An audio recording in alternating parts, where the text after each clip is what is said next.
Whether it's a girls' night out, brunch with your work besties, or a night in with Sprinkles, the crisp, refreshing taste of Kim Crawford makes any moment amazing. So wherever you go, shine with Kim Crawford. Available in Sauvignon Blanc and Rosé. Kim Crawford. Make it amazing. Buy Kim Crawford at orderkimcrawford.com. Please enjoy our wines responsibly. 2022 Constellation Imports, Rutherford, California, USA. Important. It's the gorgeous and amazing Heather McIntyre. There she is, right there. Boom. Tom King, how's the hair, buddy? Give us a hair update if you don't mind. We'd appreciate it. George Hernandez, thanks for joining us. And who else is joining us here? Well, let's take a look here as we are running out of time. Kronos. And there's, who else is here? Kronos and the gorgeous Dee Swiger. Good morning, Chris Mo in Austria. Good to have you here. And I think we're almost caught up. I think we are. Yeah, got them. There's Bobbert and Jenny and Tombstone. I think we're caught up. I really do. I really do believe it. Phil Minervino's snuck on in. And Dirty Filth as well. Remember, the Super Chat is open. It's a great way to support what we do. Be like Thomas. Help us on out. And our store is open on our website, spacedoutradio.com. Get your swag today. Here we go.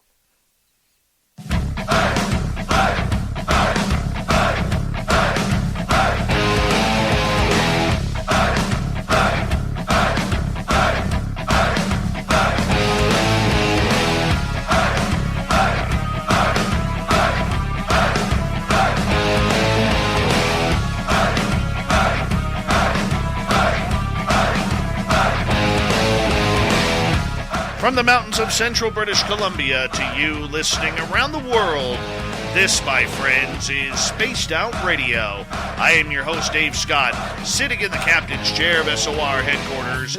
We welcome you to tonight's show on our terrestrial affiliates around North America, digitally on Odyssey Radio, TalkStream Live, and KPNL. All of our archives are free. Join us at youtube.com/Spaced Out Radio. Do old Davey the favor, hit that subscribe button.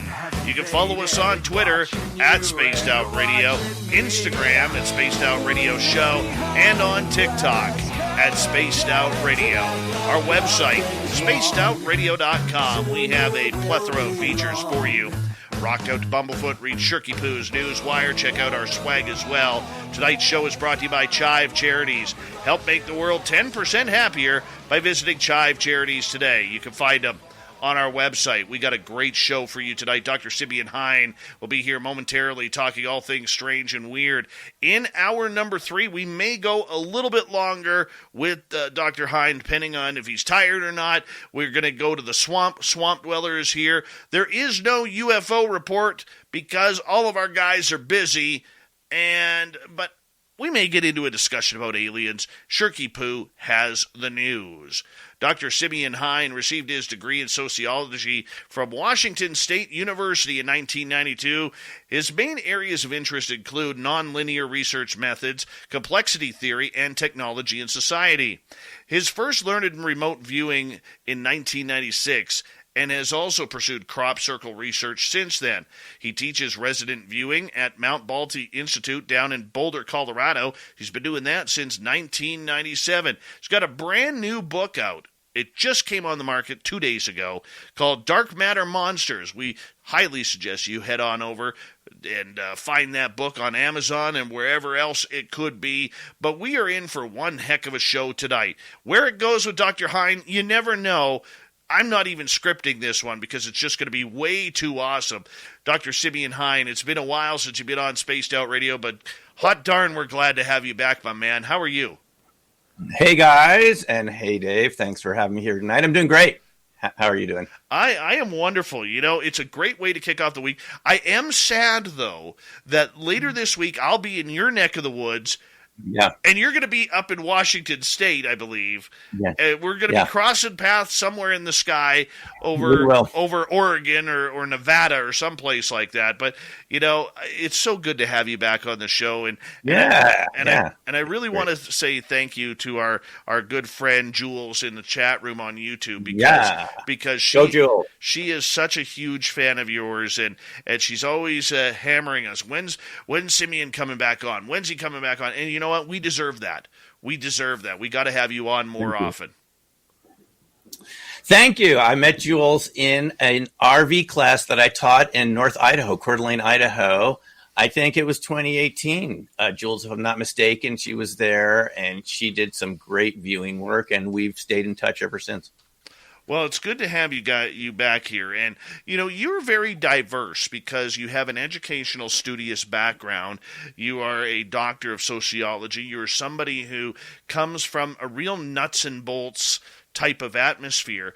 What attracts you to the woo so much over the last near 30 years here? Yeah, it's a good question, Dave. I used to be a statistics teacher at WSU in Pullman, Washington. I was an assistant professor there. And a couple of years after getting my degree, graduate school, being an assistant professor, I just came across remote viewing. It wasn't something I would have thought was true if I hadn't tried it myself, like a lot of people. And I think what it is, I started looking into these topics, and I could immediately see that we weren't getting the full picture from the rest of scientists, professionals. I was investigating these topics just as an academic, something like RV. I could see from the class I took in 1996 at the Farsight Institute, there was something really going on here. There was like a subterranean channel of information that I never knew about. You couldn't even see how it was happening. Nonetheless, you were getting very accurate results describing, pictures and things you wouldn't see for another half hour. But when I started looking into it, I saw we're not really getting accurate reporting about this. There's almost like a type of suppression going on because it's sort of outside mainstream science. I've been a subscriber to Science Magazine since like late 80s when my graduate committee said, you ought to have a subscription to Science. There's good stuff about ecology and sociology there. But I didn't see anything in Science Magazine about it, Dave. And the other topics, there were people who would come to these RV classes after I became an instructor who had stories to tell. And I guess they felt like I wouldn't judge them. Maybe I was crazy enough to listen to them. Former astronauts, people that had worked with NASA. And I started hearing these stories about what was on the moon, secret space forces, reverse engineered craft from extraterrestrials. And I started saying, well, wait a minute. These are very credible people. These are certified professionals. They're telling me this, a couple other people around, and they're not going public. I mean, is this really true? And you start digging. And the more you dig, the more you see, wow, what else is there that we haven't been told about? You start looking into crop circles because, it's one of the RV targets. So you go over there, get your feedback. Next thing you know, your camera's going on the fritz. Your compass is spinning around. I've seen these things for myself. So it's one topic leads to the next. And if you have sort of this hunger for the truth, you don't want to hear what other people said. You really want to see it for yourself. You want to read about it. You want to go there. And you realize, well, wait a minute. How come this isn't in the news? How come it's not in Science Magazine? Oh, it's not in news. What's going on here? And that's how it starts. What is going on here? And why don't we have more information about these very credible and important topics? That's it. I have to hit you up on this because my pet peeve over the last month has been NASA.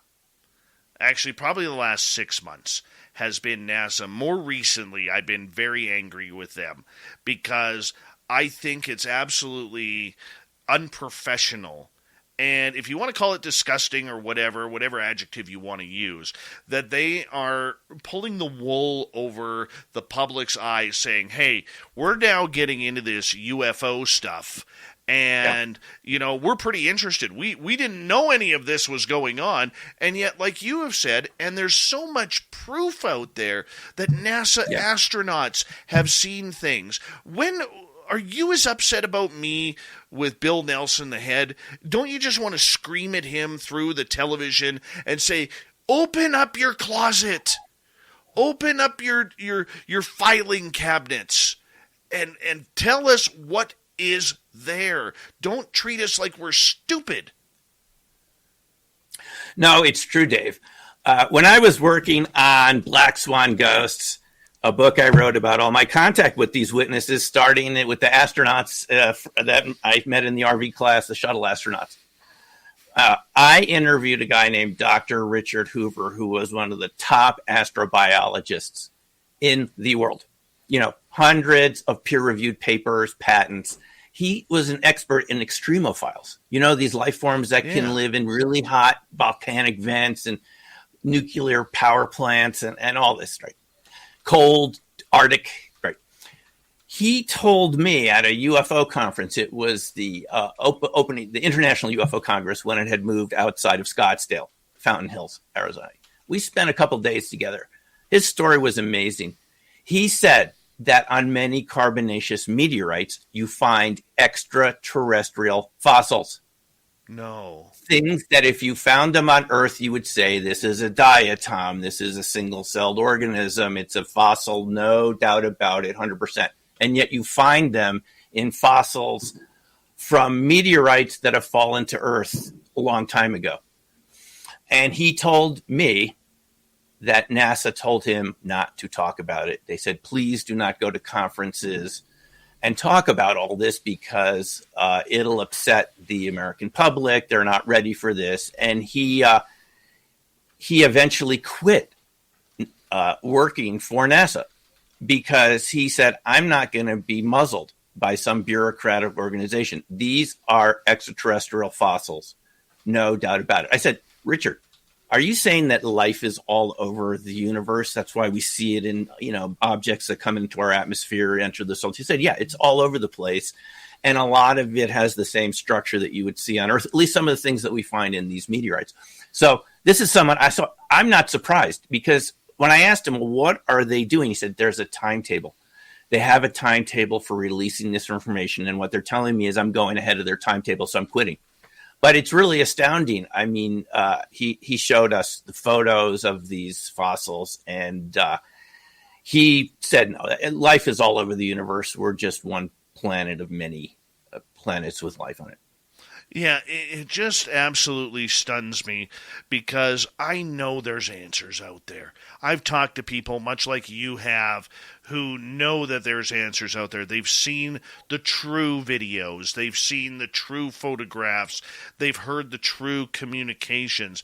And they are just so handcuffed that when you get threatened not only with your job, but jail time and your family's careers, and you've signed off on all of this through non-disclosure agreements, it's hard for Jill and Joe Public like you and me to understand how locked down these people are. I mean, we always hear the term prison planet.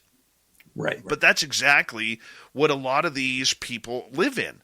Whether it's Lou Elizondo, whether it's your guy, whether it's people who come on this show who have worked for the CIA or the DIA or NRO or whoever it may be.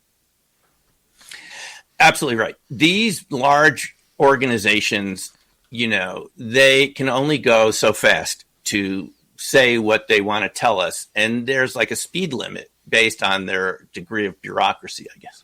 I'm speaking as a sociologist here. And they have this message, like they have this agenda, and they don't want to go ahead of that because they're all afraid of reprisals. Just like we heard from the Navy pilots, witnesses to UAP, UFOs, that if they break rank, there's going to be consequences on your career and you're going to pay for it. And you do have brave people like Lou and like Dr. Richard Hoover who say, I don't care. I'm going to tell the truth to the public. Fire me. And they do get fired. But, you know, I think for the vast majority of people, if you've put years of your life into an organization, you're thinking, you know, benefits, career, you don't want to jeopardize it. So my feeling is that there are thousands and thousands of witnesses out there to all these phenomena that you cover on this show. and all the other great podcasts out there, waiting for their day to come forward when whoever says it's okay, not just the Navy pilots, everyone else who's seen this, that these organizations say we're not going to, hurt you for telling the truth. And that's what we're up against. I know I've talked to people who've never wanted to go public, who I haven't mentioned in my books because they just felt the consequences were too severe. Yep. At some point, though, the bubble has to burst. Many are saying that we're at the closest that bubble is to bursting right now. And, Thomas Fessler did a great job earlier on Disclosure Tonight talking about Sean Cahill, who was on that UFO podcast, where he was asked a question, how long until we get into the talk of aliens? And he said, basically said, we're within minutes of that conversation coming out. And I still don't know if the public is ready. I don't believe that they are. I will be blunt. I'm on record saying I don't believe the public is ready for that conversation at all. You may be, Dr. Hein. I may be as a host and an experiencer. Our audience may be ready, but there's still, a few billion people left on this planet that want nothing to do with extraterrestrial contact or contact from elsewhere. So, I will phrase the question like this. To you, what is disclosure? What does that mean? In terms of people being ready, no one's ever ready for reality. We're always living in a sort of social consensus bubble that's about 50 or 100 years out of date. Dave, I don't think it's ever been different throughout human history. If we had Copernicus here, if we had Galileo, Giordano Bruno, Enrico Fermi, they wouldn't even publish his paper on neutrinos. They just said, "Oh, this is too weird." Nature magazine, this is not credible. It's people won't believe it. I think we've always been in that situation. But as Hal Puthoff said to us at one of these IRVA SSE meetings in 2018, it's a Sputnik moment. It's almost like if you go too far putting your head in the sand, you're going to be out of touch with reality and you're going to start, devolving. You're going to be less adapted to reality, to our environment. So there's always this trade-off between slowing down and feeling comfortable as a society, but then all of a sudden you're not living in reality. There's like this, what they call it cognitive dissonance. It grows and it grows. And that's the situation we're in right now, where you have more witnesses coming forward. And if you have enough of these people come forward at once, there's going to be like a sonic boom of truth hitting our society. Do you want to release the information in a way that's a little more gradual, or do you want the sonic boom 5 or 10 years from now where it all hits at once, and with all the information technology, it would all come out in one day? So to answer your question directly, I've always thought of disclosure as a two-part process. It's not just the government telling us what it knows, or various individuals, or people who've handled the extraterrestrial wreckage. I've talked to these people too. And it's not just the external information, Dave. I think it's something to do with our sense of who we are, how we've grown up, and who we think we are based on what our parents have told us, teachers, and so forth. And it's going to be a bit of a shock to realize that that was a kindergarten story. There's lots of other folks around from other places. They're here right now, but it's an inner level of willingness to look at the truth. So I think, Dave, it's a two-part thing. It's having the external information. It's having credible news on the outside and witnesses coming forward and hearings and all that. That's all good. But on the inside, there's almost like a resonant challenge to your sense of self-identity and your way you perceive reality, right? So that's like an and that's why I think RV helps with that, but other practices can help too. So I think it's a two-part process. There's an external side and an internal side. We got about 5.5 minutes before we have to go to break here at the bottom of the hour. Dr. Simeon Hein is with us tonight on Spaced Out Radio. I want to ask you this, because I asked Lou Elizondo this the last time we had him on, and I thought it made a lot of sense because we had mentioned it on the program before. I don't think a lot of us, myself included, realize the dynamics that any sort of extraterrestrial, ultra-terrestrial disclosure will have on society. We forget how it's going to affect the military-industrial complex. We don't understand how it's going to affect the markets. How is it going to affect gasoline, food, the economy, religion? And that's just the main topics that we're hitting. How is it going to affect hospitals? How is it going to affect everything that goes along with life in general? As a sociologist, as you look at everything and look at society in general, you know, the way the world is so ugly right now, is this really what we need? Is this something that should be happening? Mm-hmm. I think so. You have that Reagan clip right at the beginning of the show every time. And what did Reagan say? How would we come together if we found out there was a third party out there? This can only lead to growth, and it's not always easy to grow, but we can't stay children forever. It's silly. We know this is real. We're being told by credible people. Congress is telling us in their own way it's real, right? On your show and many other shows. Now, we consider ourselves to be adults. It's time to be adults about this and have a national, international discussion with the way we discuss any other topics that we talk about every day. And sure, I think there could be all sorts of reactions. Are people going to be afraid to go outside of their homes? Let's say we've already been hybridized and that your neighbors could also be extraterrestrial. We don't know the ramifications of this. It's really huge. And there could be those reactions. But I mean, at some point I think we have to start going down this path. I think we'll be able to do it. I think we've all been inoculated now since the last 5 years or so with the types of discussion we've had in the news and so forth. So I think we're ready to do it, and the chips will fall where they may. The chips will fall where they may. Well, you know, I think the big worry that I have is how are people going to react? And in my conversation with Elizondo, one of the things that I asked him in my questioning was the idea that if you look at the way we have treated people during COVID, okay, yeah, the mass hysteria, the hoarding shopping from toilet paper to cereal. I mean, people buying 20 gallons of milk, even though the average person goes through a jug every 4 days. I mean, the milk will never last. Whether it's a girls' night out or a night in with sprinkles, the refreshing taste of Kim Crawford makes any moment amazing. Available in Sauvignon Blanc and Rosé. Buy Kim Crawford at orderkimcrawford.com. Make it amazing. Please enjoy our wines responsibly. 2022 Constellation Imports, Rutherford, California, USA. Get in zone, AutoZone. Welcome to AutoZone. Thinking about gas mileage? Quality oil like Valvoline Full Synthetic can help you get more out of every mile. Right now, you can get 5 quarts with an STP Extended Life Oil Filter for only $36.99. Got an older vehicle? Try Valvoline Full Synthetic High Mileage options. Get what you need for better fuel efficiency at any of our 6,200 stores or on AutoZone.com. Get in zone, AutoZone. Restrictions apply.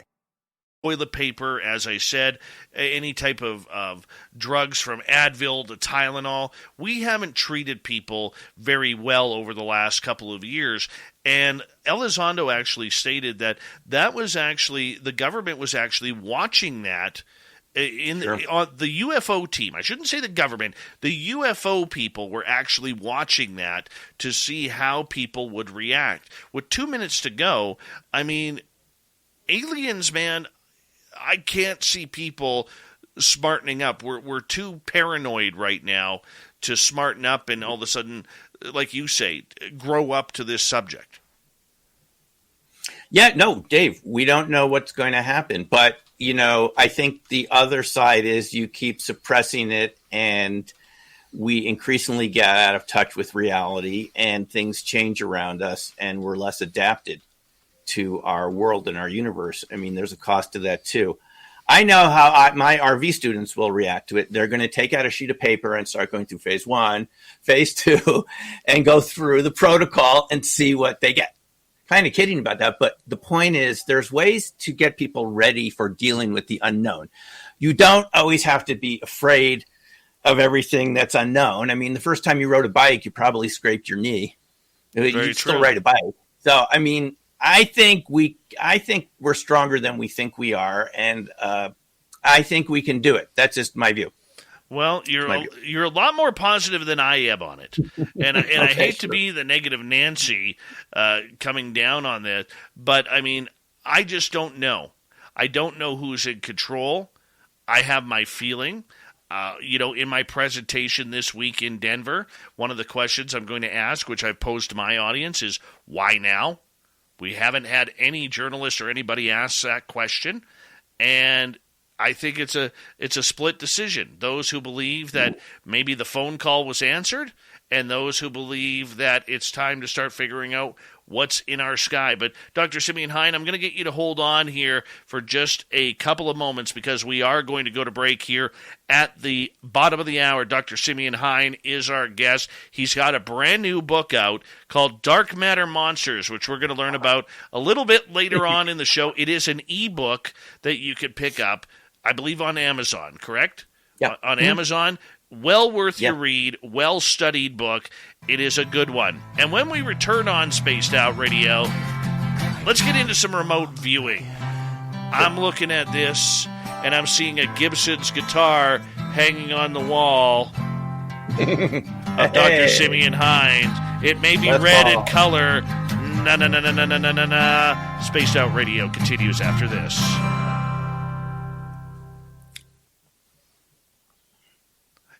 Is that a Gibson Les Paul or is that a Epiphone?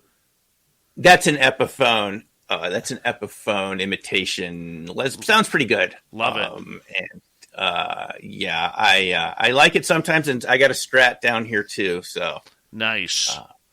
I bought it with my paper route money in high school. American made late '70s Strat, and that's worth the sound of that. That's worth an arm I got to tell right you, now. Dave, one of the highlights of my life was seeing Bumblefoot in concert a couple of years ago. He was part of this Moody Blues Asia tour lineup. Yeah, and he played with all three groups. I think it was tremendous to watch him play. It should be illegal how good he is. Yeah.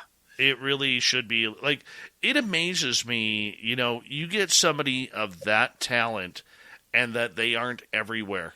It just goes to show, like, if he was like 50 years ago, going on, in that 70s, 80s, he would be as big as Eric Clapton. He really would.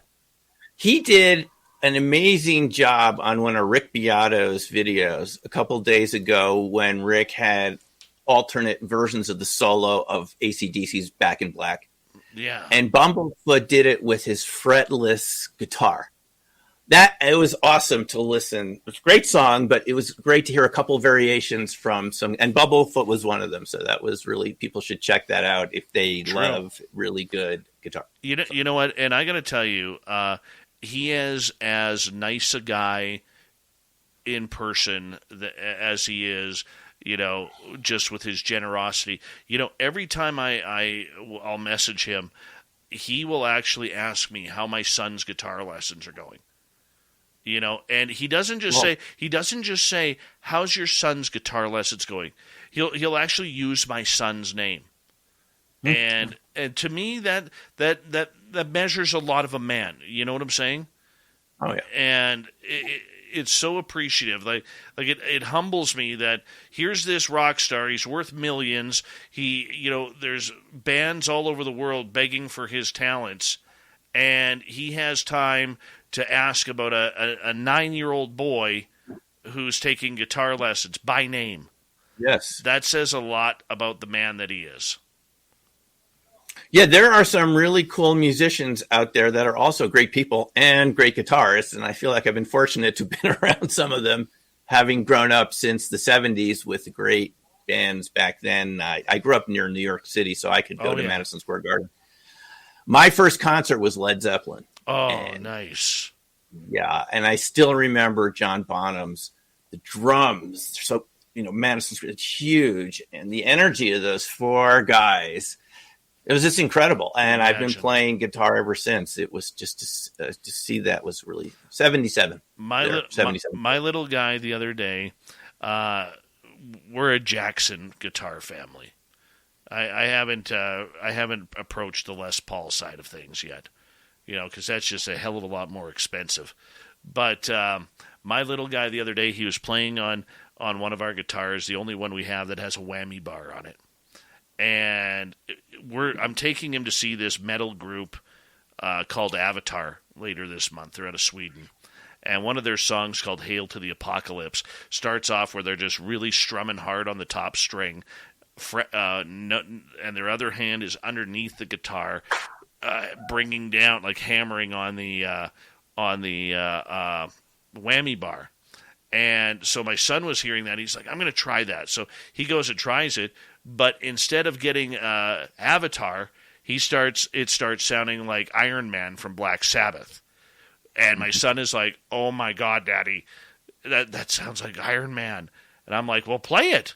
And so now he's all hooked on a whammy bar, to try and play that song. But he's really into Metallica right now. His guitar teacher is phenomenal in understanding that my son loves the metal and at a young age, and that's what he's teaching him. Some Slayer, some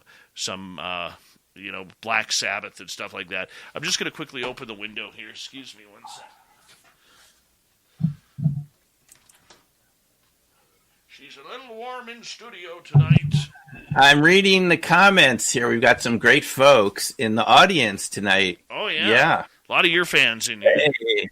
We got Bon Patrick, yes. Hi, Bill WD40 over in Spreaker. You're looking gorgeous tonight. We got thank you to Thomas Fessler for kicking off the Super Chat. The Super Chat is a wonderful way to support what we do. I know times are tough out there for people, but it really helps out what we're doing on a nightly basis. Simeon, I'll get you to hold on, and we're going to go right now.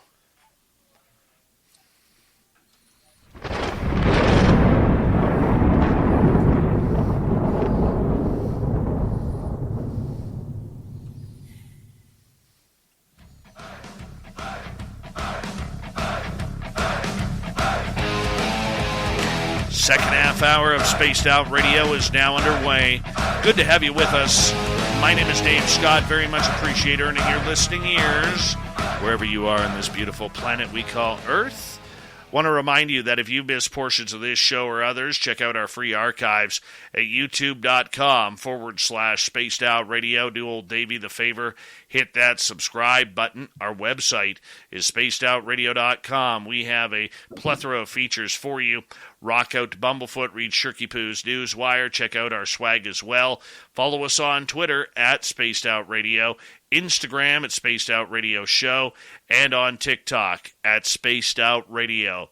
Dr. Simeon Hein is here. He's got a brand new book on Amazon called Dark Matter Monsters. It's an ebook. You want to check that on out, and it's always a good one because the one thing I love about Dr. Hein here is nothing is off limits, whether it's cryptids, UFOs, remote viewing, which we're going to get into next, and how do you stay so versatile? How do you have such an open mind with all of these topics? It's easy for me, not being an educated dude, but an experiencer going through this.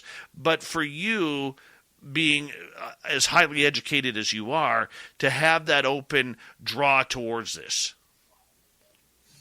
No, it's a good question. I think my parents always taught me to pursue the truth at any cost. Don't settle for half truth, and don't try to be a popular person. Just go for what's real and keep pursuing it. And my dad was really interested always around the dinner table of asking us questions. I'm from a German Jewish family, and those sorts of cultural roots, you're always about going deep into ideas and not just believing what you're told, but what's the evidence?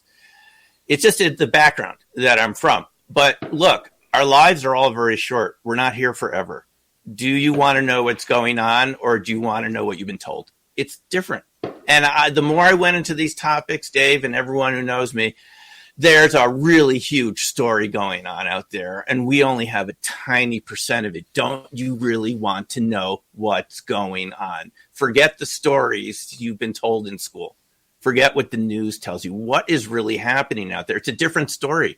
And the more you go along with this, Dave, you realize there's a pretty big divergence between reality and what the stories were told. And I guess I'm just from a background, I'd really like to know what it is. And it's a really big, huge effing story. And I want to know what it is. And I don't care what the consequences are or if anyone likes it or not. I want to know the truth about this.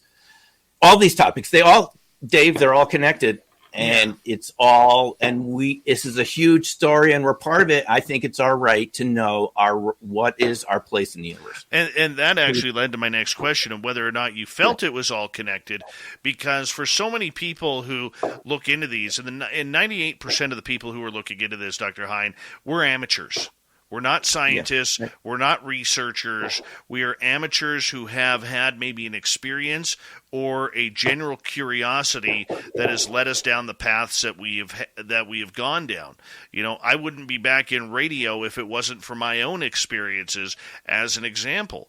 But for those out there, I mean, a lot of them separate the paranormal from the cryptid world, from the remote viewing world, and I mean, I can't believe there's people who think there's a real huge difference between astral travel and remote viewing. To me, it's almost one and the same.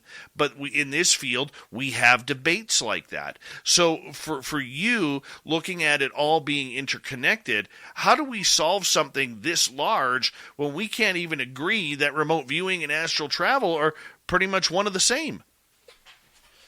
Because everything comes down to resonance, and that's what quantum mechanics, one of the most highly tested theories and research programs in our history tells us, that energy equals frequency times Planck's constant. And it was discovered 100 years by all those quantum physicists, from Planck to Einstein, Mach, and just so many other people at the time, Schrodinger and Niels Bohr. And they had these huge arguments about this, Dave. But everyone agreed that it all came down to frequency and energy. This is not metaphysics. It is what science tells us. Everything is energy, everything's frequency. And at the base of what looks to be real is just vibration. And that's how you connect all these topics into kind of a unified theory of the paranormal. It's all just varieties of resonance. And that's what RV told me. I didn't believe it at first, but you're picking up information from your own future. You're picking up information from a target. Let me just show you some examples of this from our own examples of RV. I just want to show people quickly what this looks like. You have a target in a folder like this, right? It's just a picture of a place, a person, or an event. And you ask the viewer, describe what your feedback target is going to be, or describe what you're perceiving, what is in the target. And they can do amazing things like this. They can literally feel like they're at the target site and describe, and they don't even know if they're right. That's the funny thing about it. They could say, I'm just making this up, but I'm getting the Washington Monument. So, well, fine, just describe the colors, the shapes. You give them a picture of, a jet fighter, and they're going to get a jet fighter. Or, in this case, a race car. It's a protocol, and this particular system was invented by Ingo Swann, who worked at SRI, a New York City artist. And the more you see this, and the more astounding it is. It can even be done double blind, where nobody knows what the target is. So, Dave, when you've seen enough of this, you realize the description of reality you were taught as a child, for the most part, it's probably wrong. There's more going on than you're consciously aware of. You're perceiving more information than your senses are picking up, and it's actually in there. You're actually aware of it. And if you learn a protocol that teaches you to separate noise from signal, that's really what RV is. Signal is very subtle. You train yourself to pay attention, and you just say, okay, I think this is wrong, but I'm going to describe it. It just seems like a curves, jet plane, something moving fast. You can do it, and it just shows you that you're bigger than you thought you were. And I think that's kind of cool. And once, it's like a gateway drug. RV is the gateway drug to all these other topics, because once you realize, wow, it's really real. RV, remote viewing, resonant viewing, whatever you want to call it, astral travel. It really doesn't matter what you want to call it. And they might be slightly different things. I can agree with that. But once you shatter the paradigm that everything is just solid and material and linear, this kind of slowed down version of reality that we've all been taught. Once you realize it's not true. I'm perceiving something from the other side of the world. I'm perceiving something even in the future, which we can show is true with RV, that you're perceiving future events a couple of days with a high degree of accuracy.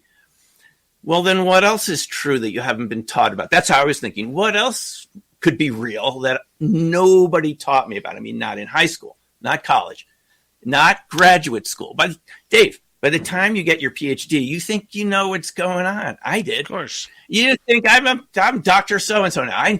And all of a sudden you don't know what's going on. How many people by the time they get their PhD want to admit I need to start from scratch all over again and start reading new books of new topics and really look into all these UFO contact reports and reports with cryptids?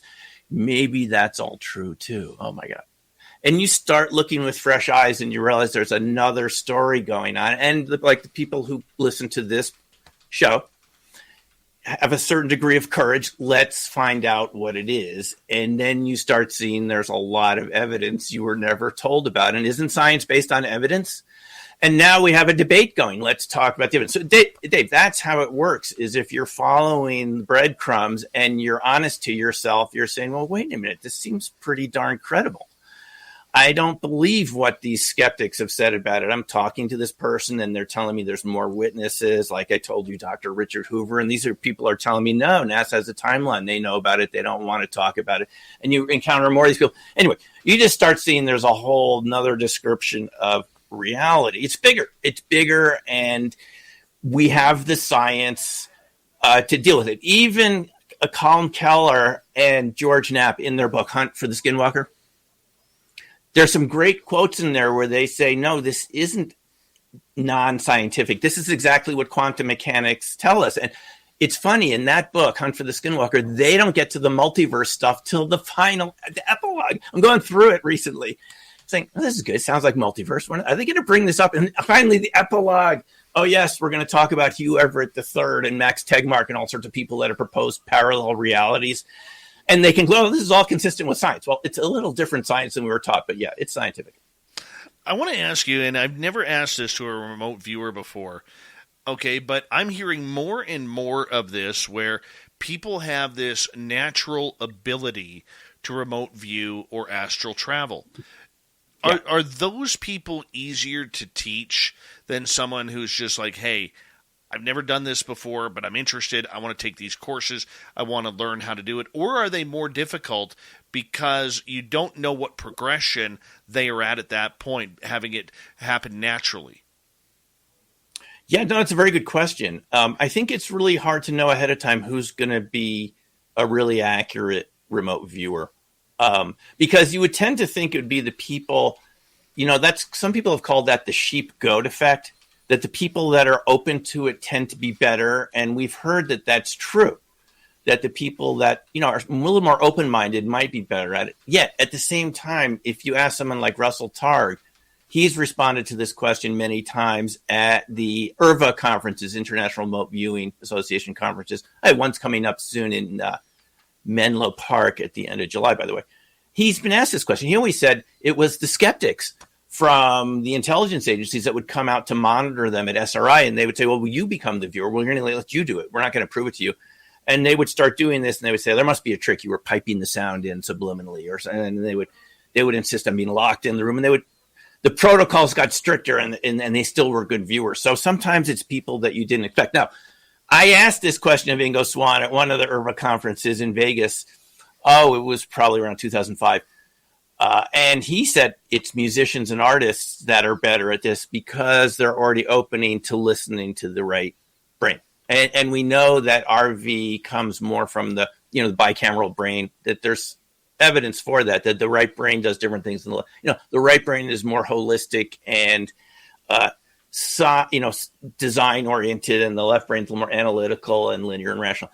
So people that are more, musically and artistically oriented are a little more already in that direction of kind of being balanced hemispherically. I think that's what Ingo was suggesting. But the bottom line is, Dave, that everyone has an experience of this from time to time.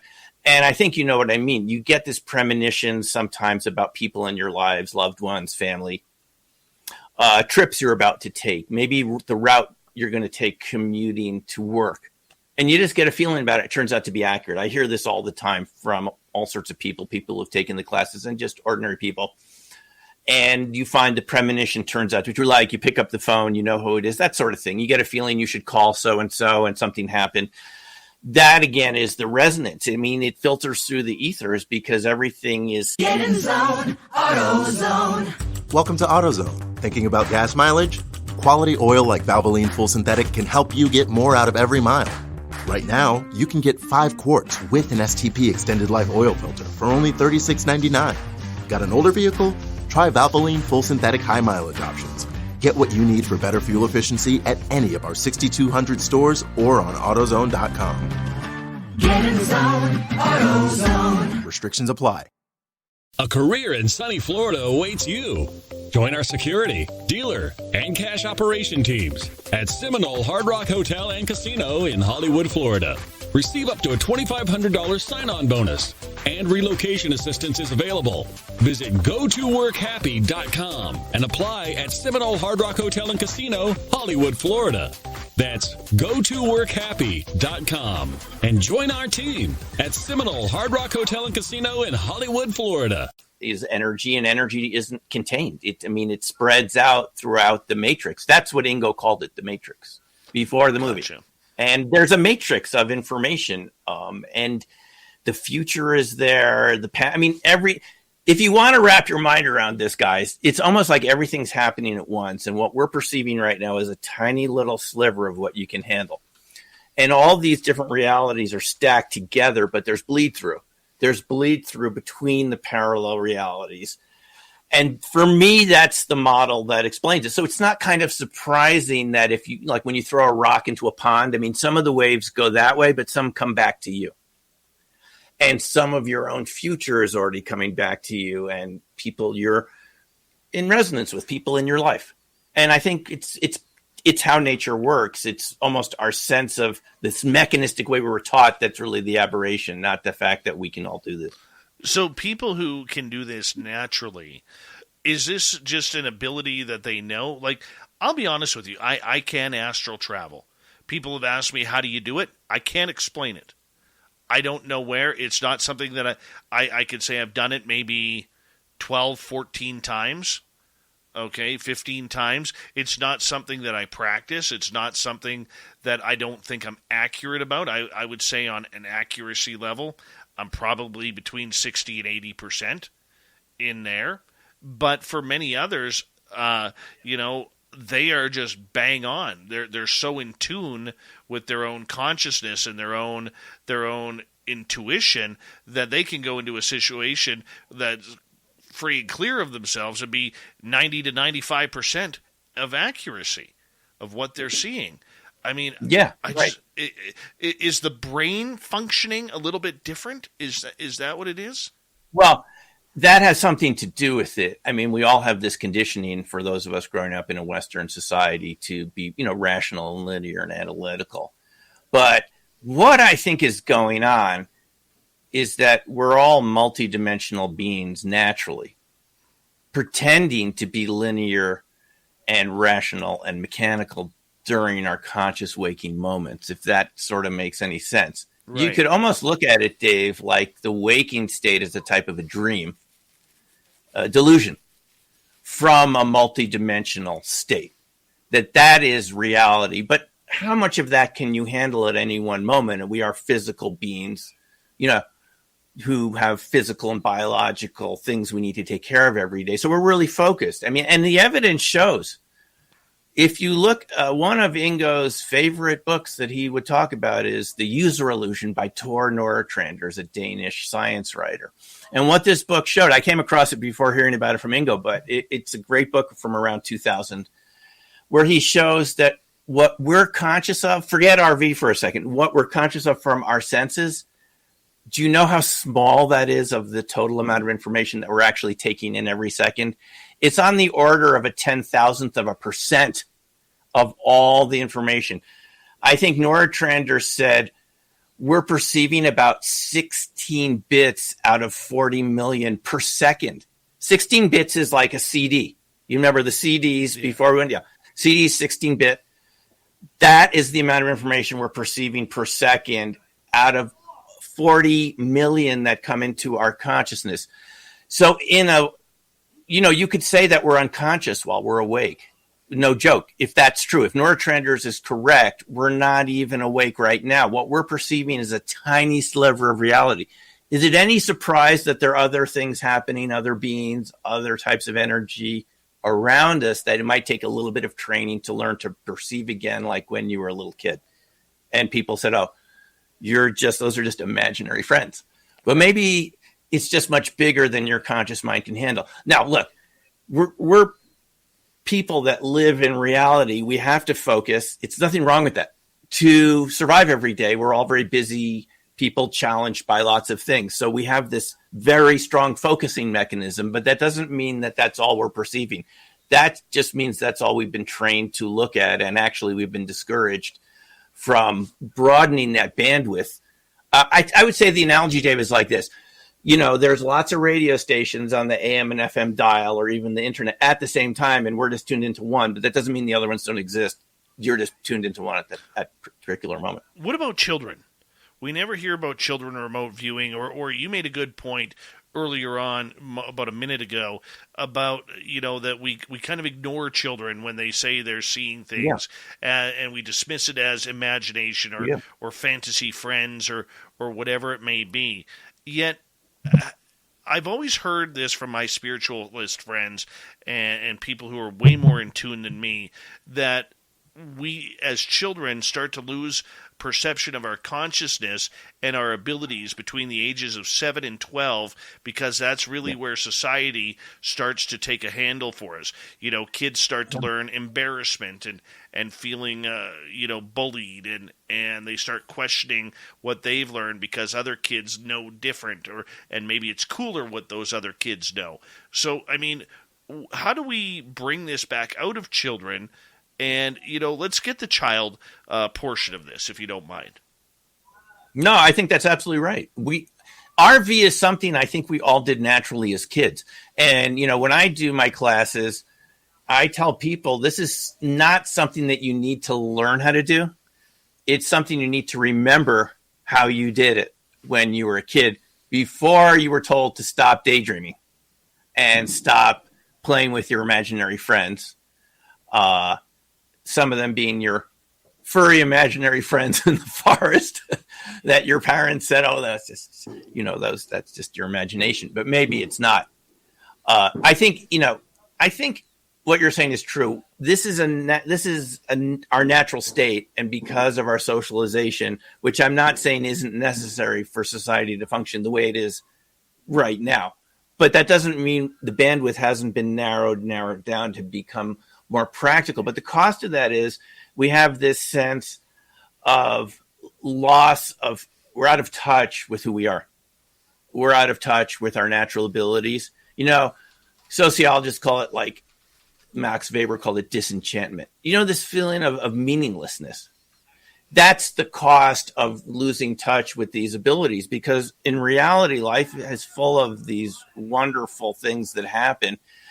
But we're not trained to look at that because we're so convinced.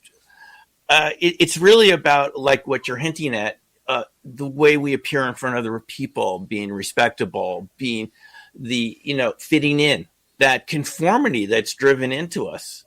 And your band from Canada, Rush, they had a lot of songs about this, didn't they? About that conformity and suburbia, Geddy Lee's. Yeah. So, it is, we have to get in touch again. Dave, all of these topics, I'm convinced that you cover on your show and that the audience is interested in. These is the way nature works. This is not paranormal. This is normal. What we call paranormal is the way nature really works. What we call normal is, as what Ingo said, some sort of subnormality. That's why it doesn't feel right, because it's not the way nature intended us to be. Shut down, narrowed, and so forth. we're modern people, but we've paid a cost to be modern. We have paid a cost to be modern, which is a very narrow bandwidth. And then we start thinking everything's paranormal when that's the way nature really is, which is kind of strange and multidimensional and in some ways very hard to define. With 2 minutes to go, how do we bring that back out of children? Like I look at my son who is 9 years old, and we keep it very open. Like he'll ask me about Sasquatch and UFOs and aliens, and like we keep an open mind with him. But I can see him, getting more into that facade of school and learning and him acing mathematics. I see it changing. How do we get that back in kids? Kids need to be encouraged to be who they're going to be themselves, and to have integrity, not to be afraid to be yourself. I think it's that simple. When I grew up, my parents had something on the wall called the Desiderata. Do you remember that? No, I'm not familiar. It was this whole thing about marching to the tune of a different drummer. That was the final line in it.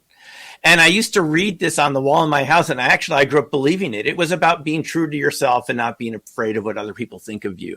And that's really what it comes down to, is not being afraid of how other people might see you if you pursue your own truth. It's about being true to yourself and sticking to that at extreme costs, because the reward is you really feel connected to who you are and who you're supposed to be. And that's a very intangible thing that only you can define for yourself. No one actually can do it for you. And we have plenty of examples of people in our own lives that we know about who've really stuck to their guns and created totally new things because they weren't afraid to be seen as crazy. Here's to the crazy ones. Hello.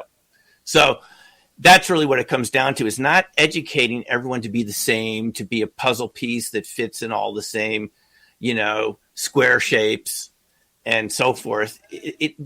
Our educational system is so mechanistic. It actually should be encouraging us to find our own special abilities and natural talents. I think that's how people stay happy and engage with their lives. That's my personal view on it. I'm going to get you to hold on right there, because we are going to go into the break here at the top of the hour. Hard to believe we're already an hour in with Dr. Simeon Hein, whose ebook, Dark Matter Monsters, can be found on Amazon right now.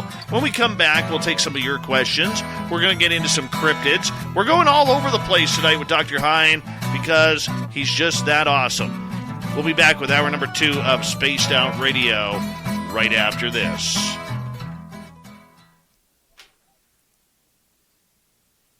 All right, we are clear.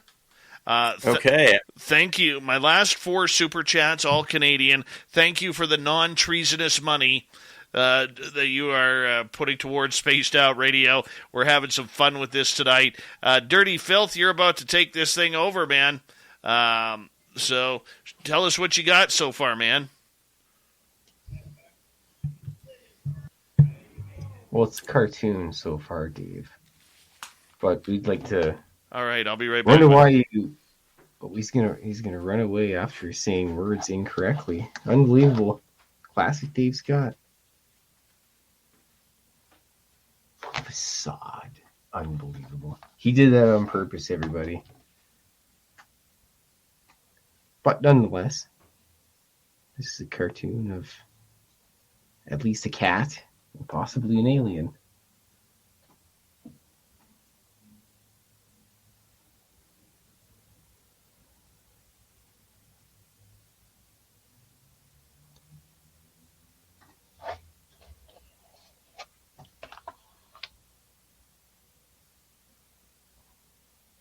There might be a Sasquatch hiding in the background, but nobody's going to know until the end gets there. I guess it's pretty obvious now. Still can't believe it.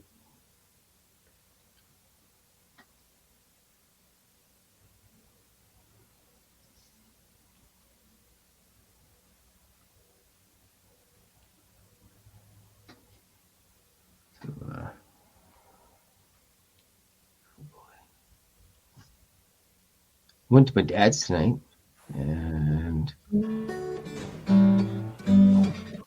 guitar music going on there. It's way better than my rambling.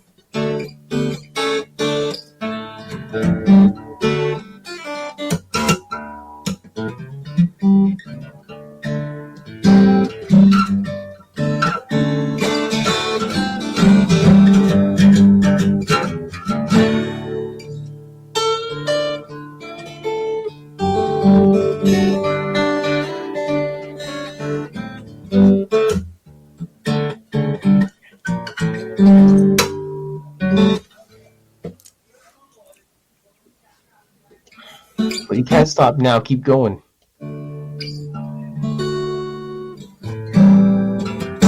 What, the finger picking? Just knock it out of the park, man. Sounds good.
Beautiful.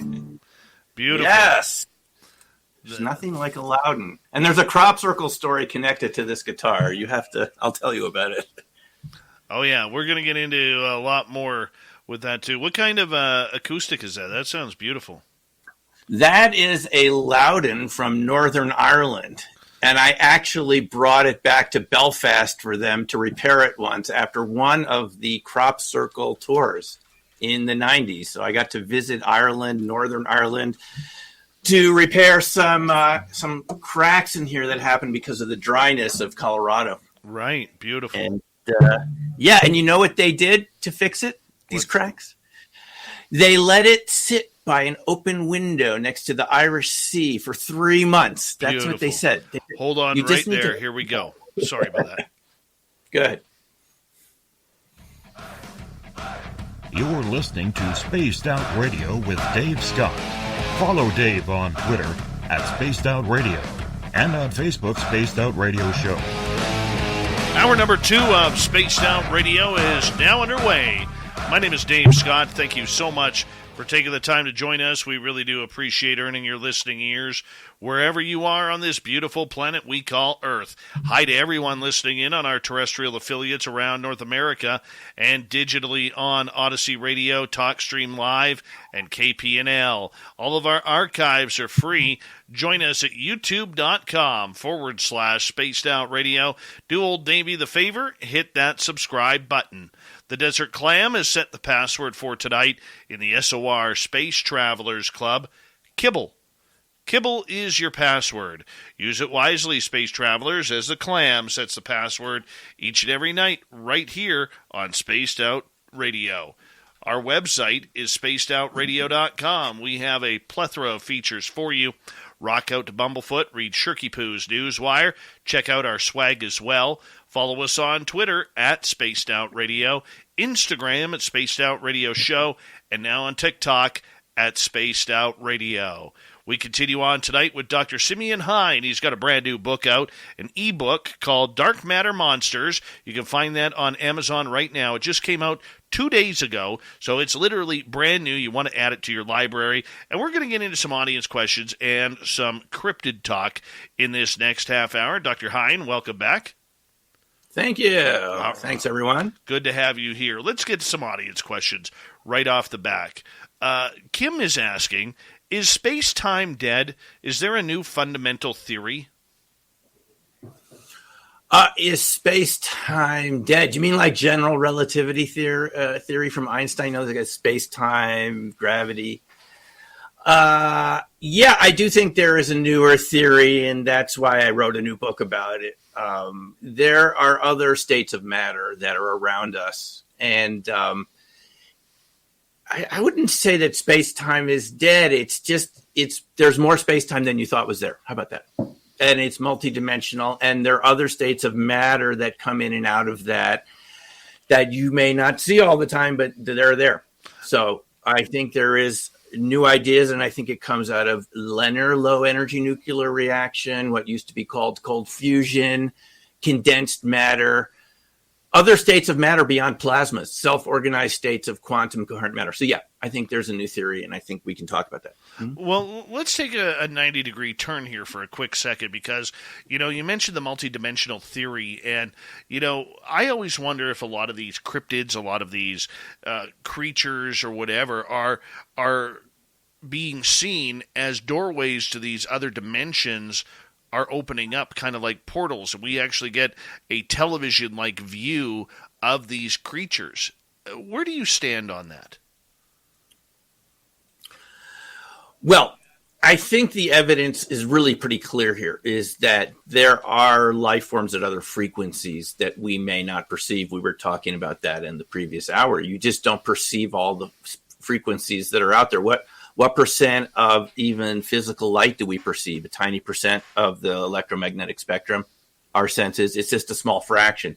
So, Dave, you could look at it like parallel realities, even in a simple way, like, and I don't know if this comes from your show in the past, but Get in zone, AutoZone. Welcome to AutoZone. Thinking about gas mileage?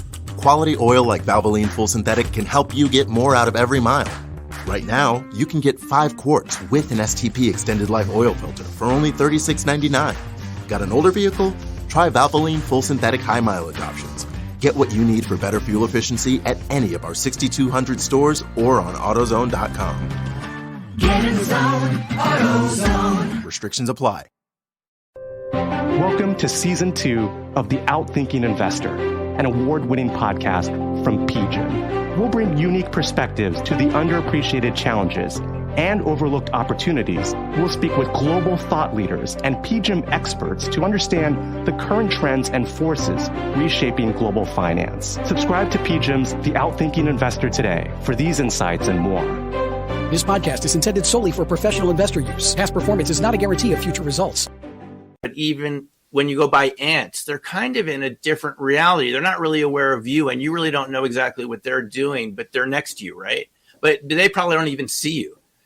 So it's not even something that requires a huge stretch of the imagination to imagine that there are life forms that are around us that you're not really aware of because you're tuned to other humans. but that doesn't mean that they're not there. And I think we can go into the evidence if you want to show that there's just other types of life around us that we see sometimes that we're at the same frequency that it's at, and all of a sudden there's contact, and then it goes back where it's from. Something like that. Okay, one example that I love to give when we're talking cryptids, and then we'll move on to more questions because I know they are adding up, is thunderbirds. A 40-foot bird is bigger than a lot of airplanes, like Cessna-type airplanes. And that's going to appear on radar. And yet, you don't see mountainsides painted with bird poop from thunderbirds. You don't see cars that were once red, now painted white and gray. The food source would be massive, for a creature like that. They would be hunting the big game like moose and elk and bear and that sort of stuff, whales and dolphins and sharks. We don't see that happening. So I'm very curious in regards to like an example like the thunderbird, which so many people have seen, yet there's never any evidence of a nest or nesting areas or droppings. Really good question, isn't it? It's what we all think about when we think about these cryptids. And they must be going back to another type of reality. They're coming into our shared reality, or we're going into theirs. We're meeting in the middle, and then they're going back wherever they're from, and we're in our version of it. It has to be something like that because, exactly right. I've read these stories of people's encounters with thunderbirds. I've run into people that say they know Native Americans on the Crow Reservation up in Montana that have encountered these thunderbirds. And then you start to wonder, are they picked up by radar? Are they seen from, small private planes? And, for the most part, they're not. But the witnesses have seen them, and there's even been contact with them. They can be aggressive, we're told from the witness encounters. Huge. So it's a really good question. And the only way I can make sense of it is that what we consider to be reality is just a sliver of it. It's a much bigger room, a much bigger house with lots of different rooms in it. And sometimes the door's open to the other rooms and there's some interaction and the door's shut again.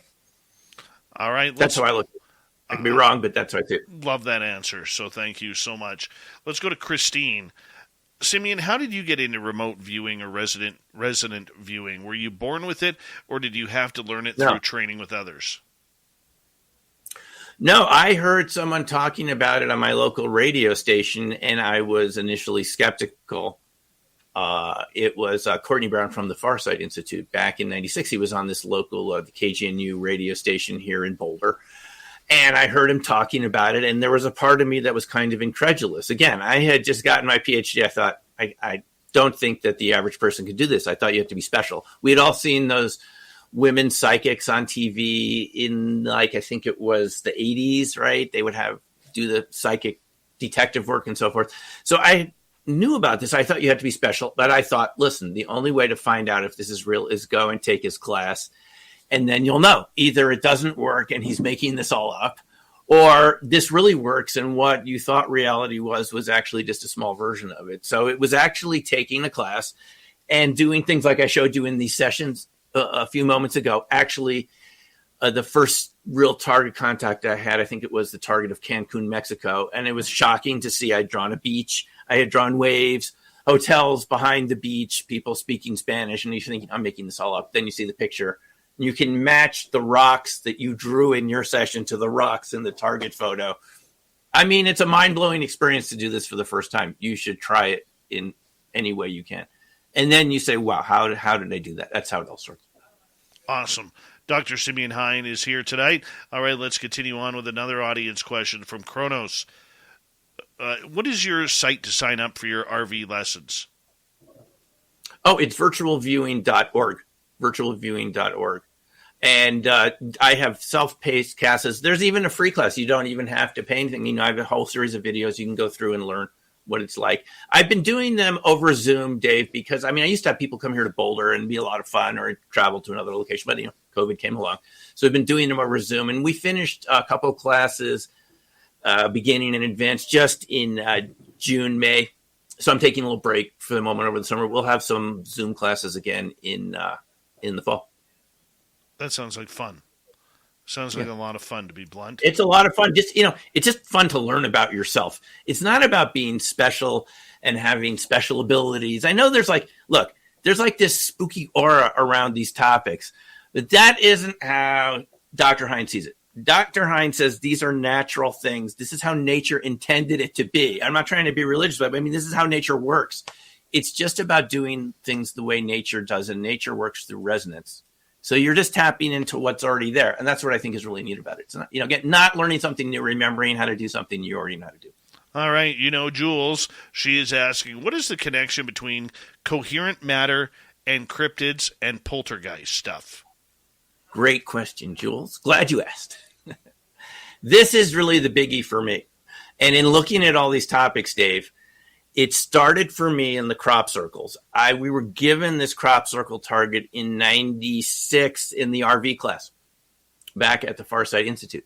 And I just said, I have to go over and see what these are. What are these crop circles? I didn't even know what that was. So I went on this tour with a guy named Ron Russell, who lives in the Denver area here. And the thing that I saw was people were encountering balls of light and orbs around the crop circles and magnetic electrical camera failure, equipment failure, weird electromagnetic effects. And that really got me hooked. How could just swirling wheat around create orbs and have your cameras and batteries die? So I have been really fascinated by this ever since 1997. And I have been studying every little article I could find about how organized matter and shapes could create energy. And what you end up with is cold fusion, low energy nuclear reaction is a type of micro ball lightning. And that's what we're learning about. And that's what this all comes down to, is when you create certain types of fractal shapes and swirls, you're tapping into the quantum vacuum field directly from these kind of nested swirls and shapes. And by the way, we just found out a couple of weeks ago from previously unknown papers from the end of the Soviet Union classified research that they came to that same conclusion too, is that fractal nested spirals create a type of electromagnetic resonance, which taps into the vacuum field directly to quantum. That's what these papers say, Zverblis, Nevesky, a whole bunch of others that I've read. And so it really made sense of the whole thing. And so what it suggests to us is there are other types of matter that don't act in a way that our physical matter is used to acting. It can do other things, and it's more powerful than ordinary matter. That's what they say. And even here's the cool thing about this, Jules and Dave. Researchers at Stanford Linear Accelerator Center in the 90s came to the same conclusion as these Soviet researchers. They called it diality rotation, which is basically that the angle between electric and magnetic fields changes, diality rotation. And all of a sudden you're creating another type of matter with its own rules, coherent matter where the particles are all sort of becoming sort of like the same. It creates ball lightning and what we call a fifth state of matter, past plasmas. We're all familiar with solids, liquids, and gases, right? And plasmas, fluorescent lights and lightning and stars and things are plasmas. It's the most common form of matter. But past plasmas is a self-organized type of matter that is called coherent matter. And I'm really convinced that all of these phenomena that we call paranormal, all of them are a type of coherent matter with its own rules of the game. It has dark modes. We can get into this because our own CIA found this out in their study of orbs. Did you know that there was a classified orb program within the CIA? That's what John Ramirez, who made all the podcast circles not too long ago, remember had John Ramirez, the signals analyst? He talked about dark plasmas. You couldn't see them. And what did we learn about in Lukatsky and Knapp and Kellerer's book, Skinwalkers at the Pentagon? That when they sent analysts out there to Skinwalker Ranch, what were they encountering? Like these dark shapes that, looked like black holes hovering over a path, and they felt these feelings of fear and so forth, and their instruments went haywire. That's literally what they are encountering, is this type of coherent matter, which has a dark mode, and it can feel, it creates this cold around it because of the coherency. It absorbs heat. So I think, and again, thanks for asking the question. I think a lot of these phenomena are related to a fifth state of matter, which, I mean, it's been known about for decades, but it's been classified because I guess it has a lot of different applications. And I think what we call paranormal is another state of matter with its own rules and ways of operating, and it can do some pretty strange stuff. It's pretty powerful.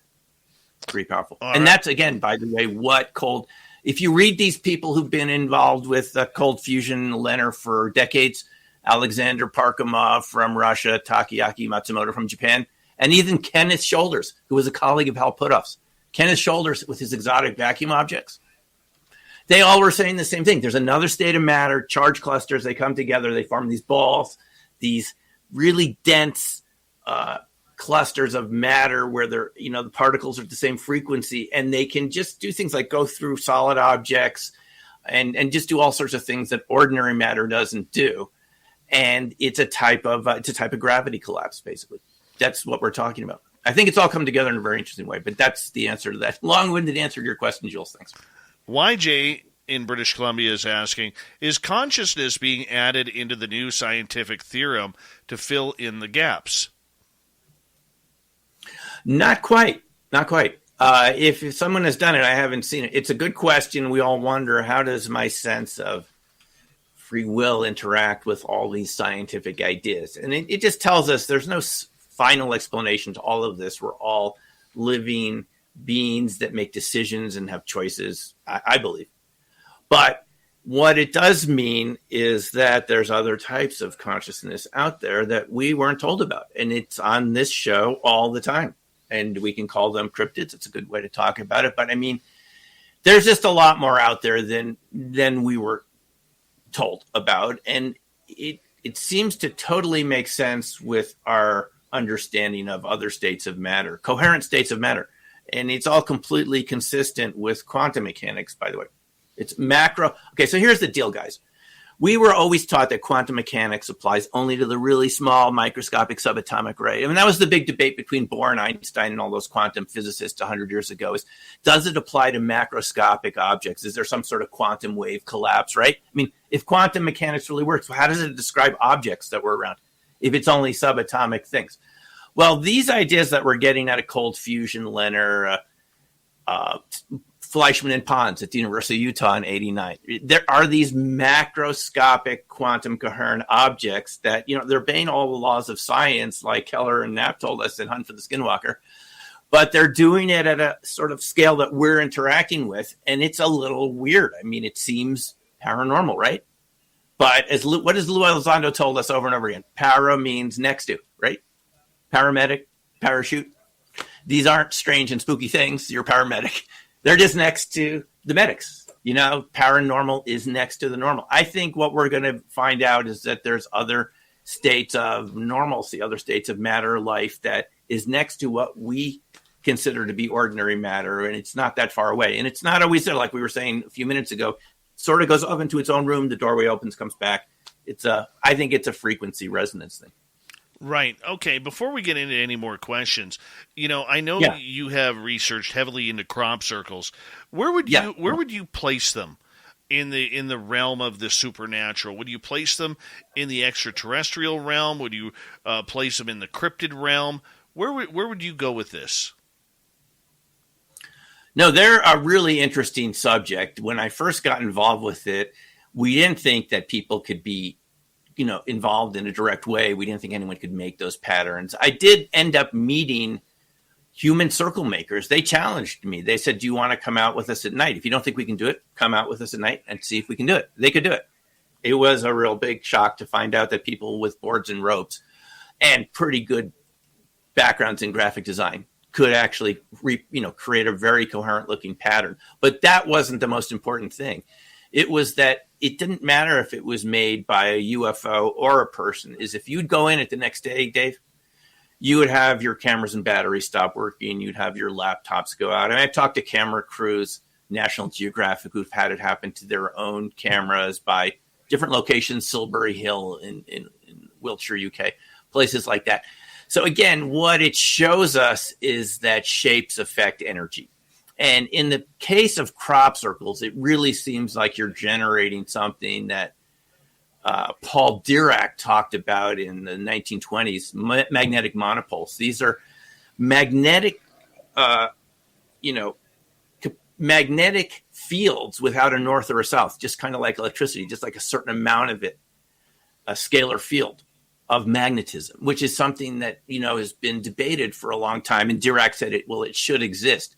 It seems like you can temporarily produce these magnetic fields from substances that you wouldn't think you could do it from. Wheat. But if you swirl the wheat around in the right way in sort of these correct proportions, sort of these fractal nested shapes, you're creating these sort of toroidal shapes that what we've learned from cold fusion lunar actually interacts with the quantum field. And I know that could sound like, like woo, but it isn't, because I can show you all the papers the real serious papers that show that this is true. The shapes create energy. So that's where I think it shows us that shapes create energy, energy creates shapes. And where it fits in this whole spectrum of phenomena is that it shows us that what looks like to be standard ordinary reality with certain set rules and three-dimensional mechanistic rules can actually change pretty quickly if you put a spiral into it. So it shows us the power of geometry and shape in creating energy. That's how I would see it.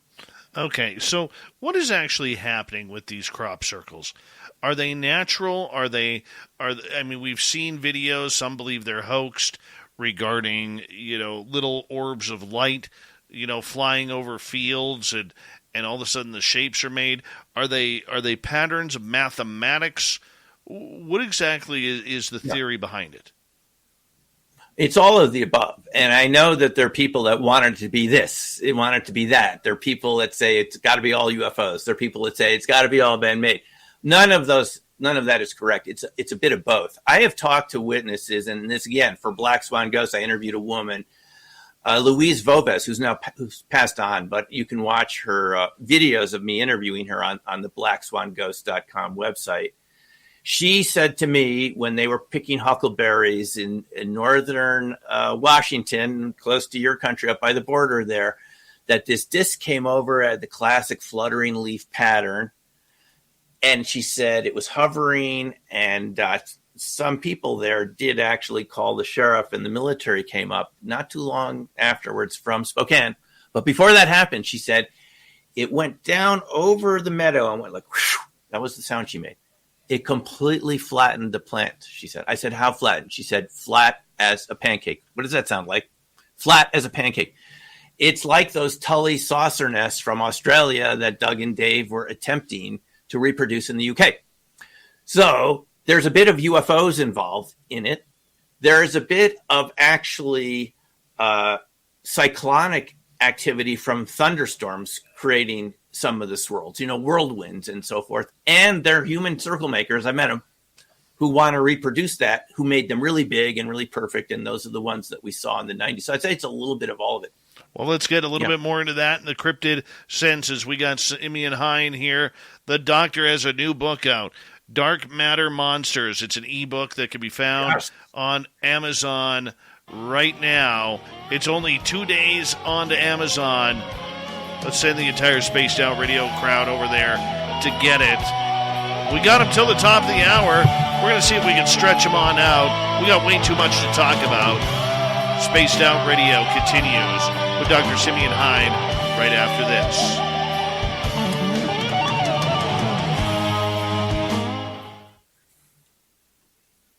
All right, we're clear. Yes, we're going to have to get into this because this is how it really gets interesting, is can you really bend space-time with shapes? And it seems like you can. All sorts of stuff comes out of it. That's my view to answer the question. I know we're going. Are you going to play? Are you going to play for us again?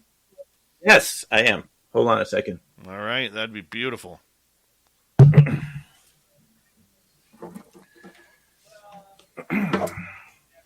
All right, let's see.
Buying a home these days can be tricky. That's why a Trustmark home loan fits you to a T. Apply online to pre-qualify, so when you find the perfect ranch, cottage, or townhome, you can move fast. After all, in this market, timing is everything. So shop with confidence with one of the South's largest lenders on your team. Trustmark. People you trust. Advice that works. Member FDIC. Equal housing lender.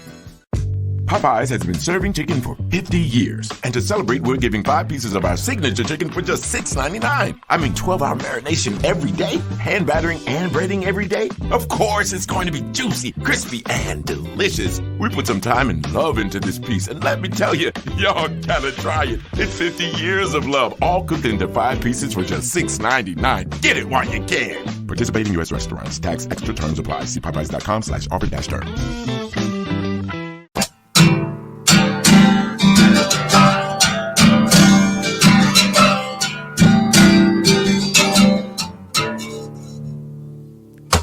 That was fantastic. Thank you. Well, what do you expect for someone whose first concert was Led Zeppelin? It's beautiful. I am enjoying every moment of it, man. Every moment. Thank you. Yeah, so this, guys, is the Dadgad tuning. This is D-A-D-G-A-D. And I learned this from a French guitarist named Pierre Bensoussan. I don't know if you ever heard of him, but he loved the Dadgad tuning. It's a kind of an Irish tuning. And you can do a lot of Irish songs in it. Since we have another second, these Irish kind of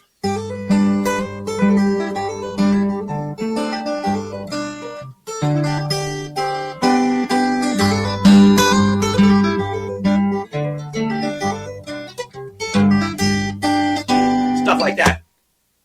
It's awesome. So it's kind of a Celtic Irish tuning. And you can play these beautiful Celtic things.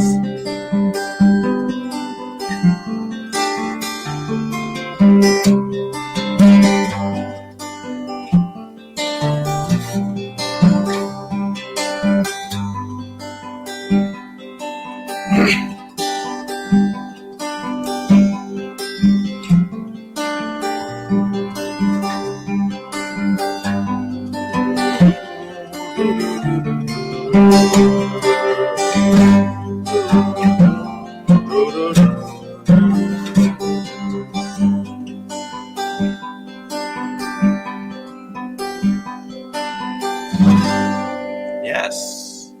Beautiful. Absolutely. Thank beautiful. you. Oh, I could sit there and just listen, man. I could just sit there and listen. So the story of this guitar was I went to Belfast. They said it doesn't need anything but humidity, and we're going to leave it by an open window for 3 months. And that's all we're going to do. So they sent it back to me, UPS, really expensive UPS from Northern Ireland to Colorado, and it was perfect when it came back. All the cracks had healed. It was just in perfect shape. And that's the key is guitars need humidity. They're made of wood.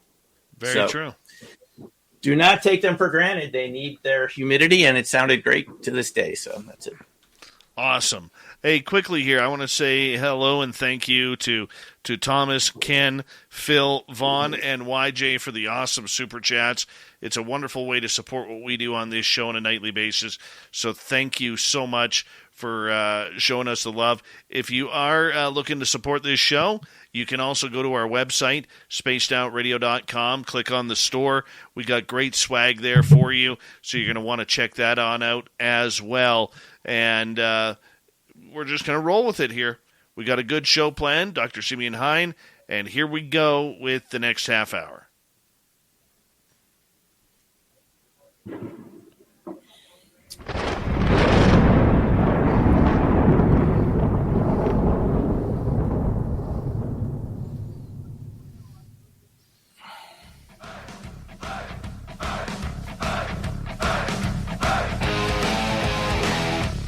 We pass the halfway point of Spaced Out Radio tonight. Good to have you with us. My name is Dave Scott. Very much appreciate earning your listening ears. Want to remind you that if you miss portions of this show or others, check out our free archives at youtube.com/ YouTube.com/Spaced Out Radio. Do old Davey the favor, hit that subscribe button. Our website is spacedoutradio.com. We have a plethora of features for you. Rock out to Bumblefoot, read Shirky Poo's Newswire. Check out our swag as well. Follow us on Twitter at Spaced Out Radio, Instagram at Spaced Out Radio Show, and on TikTok at Spaced Out Radio. We continue on tonight with Dr. Simeon Hein. He's got a brand new book coming out, Dark Matter Monsters. We're going to get more into crop circles and monsters as we go on. And, of course, his book can be found, it's an ebook, on Amazon right now. It came out just 2 days ago. Dr. Hein, welcome back. Thank you. Thanks for having me here. All right. Right before the break, we were talking about crop circles here. And the idea that, that this might be a little bit man-made, a little weather-made, a little alien-made. I mean, it's just a Kmart Blue Light special of who's making these things.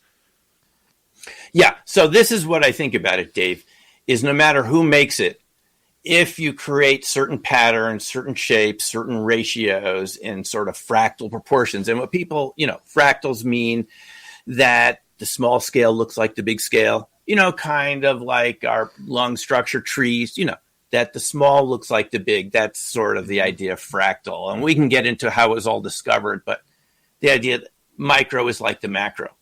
It doesn't matter the scale. If there are these certain nested proportions, what I found is that a lot of the ones that knocked out our cameras and batteries were the ones with larger circles and smaller circles within the bigger circles, and this, like that sort of fractal ratio, that it is creating a type of, coherent matter right there in the crop circle. It's like a portal. And the reason we know that's true is the time slip experiences that people have. I write about this in Dark Matter Monsters because the people that I've known that I gave tours there for many years until COVID, going over to bring people to the crop circles. People have these experiences where they feel like, they go back out to their car from the crop circle, maybe to get some more batteries for their camera, and they feel like they're gone for half an hour. They feel they've encountered some strange things. It's a little bit like, and we can get into this like Bigfoot, like this sort of space-time distortion. Things don't look right all of a sudden.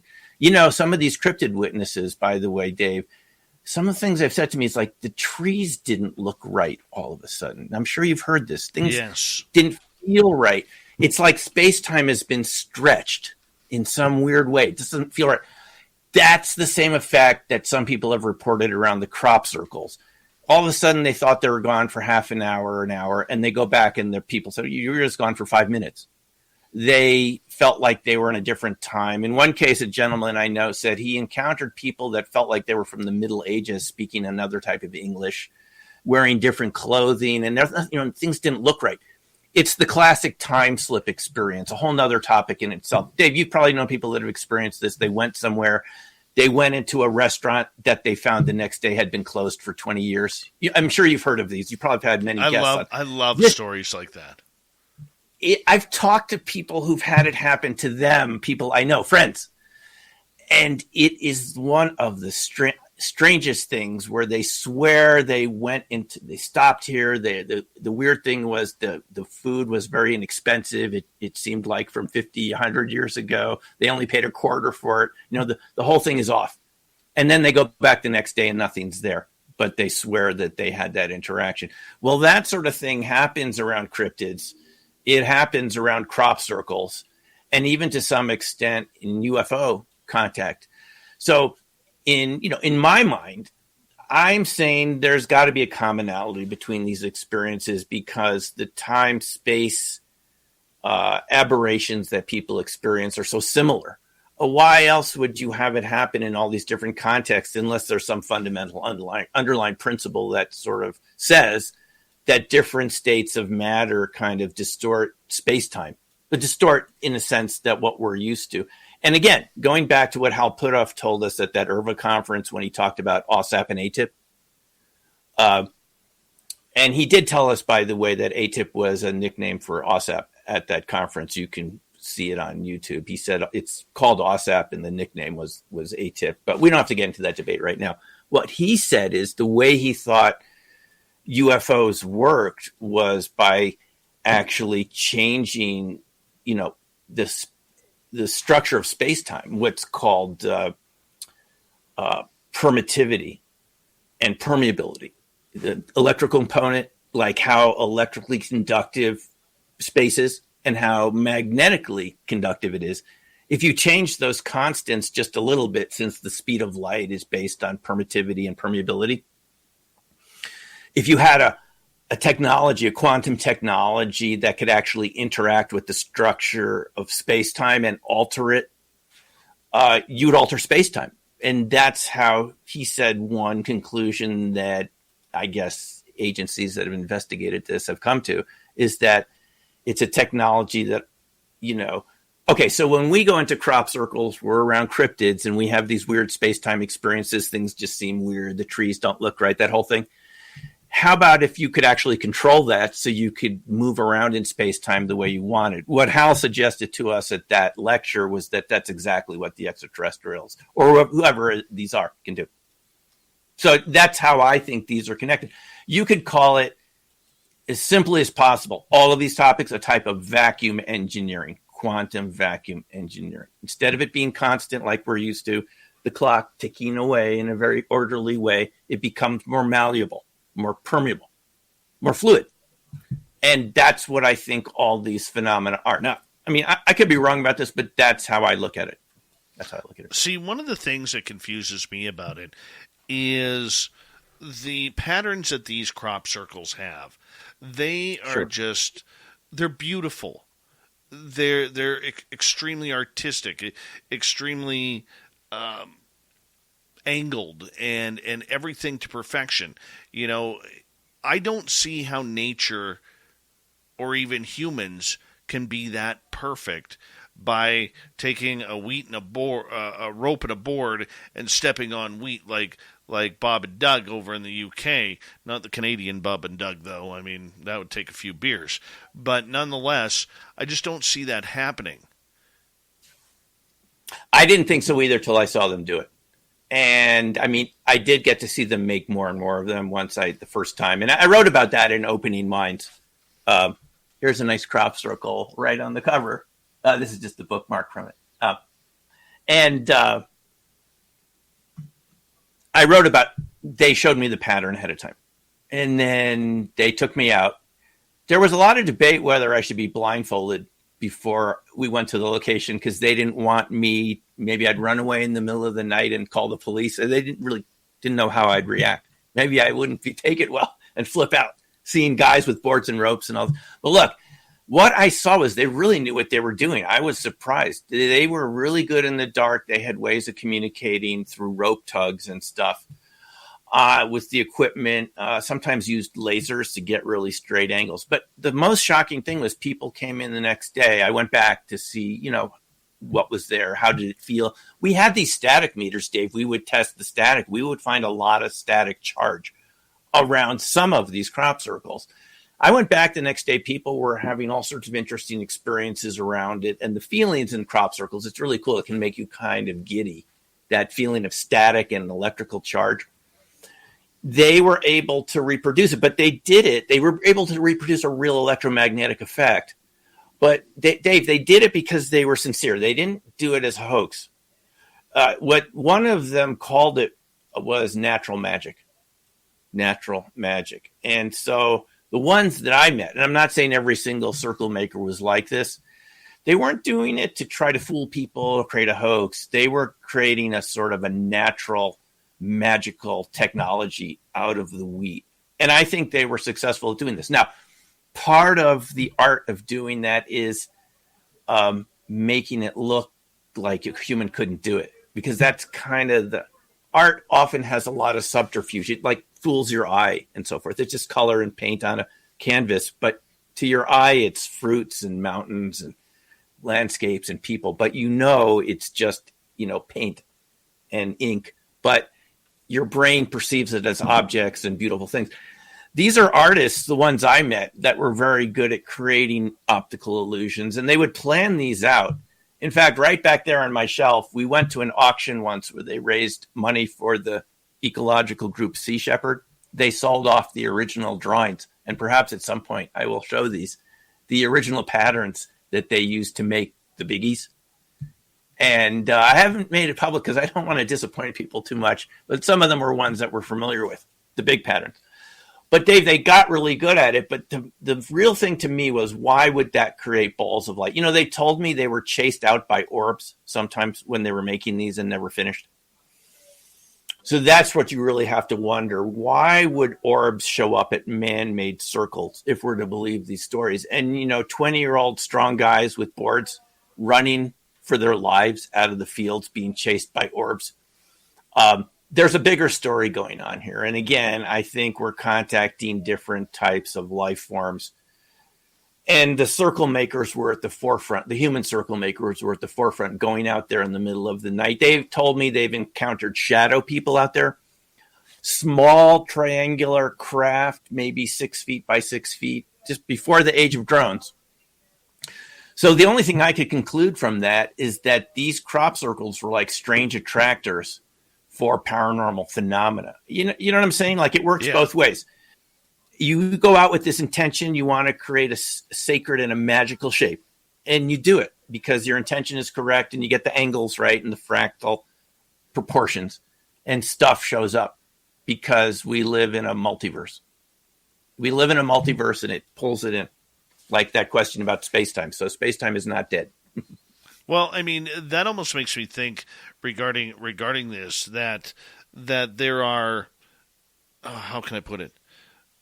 The energy patterns, whether it's if I get this right with what you're saying, the energy patterns that are created, whether it's human or non-human, actually send that energy pattern up to space, almost like a signal for, therefore, these orbs or these UFOs to come in and kind of copycat or follow up with this crop circle that's been human made.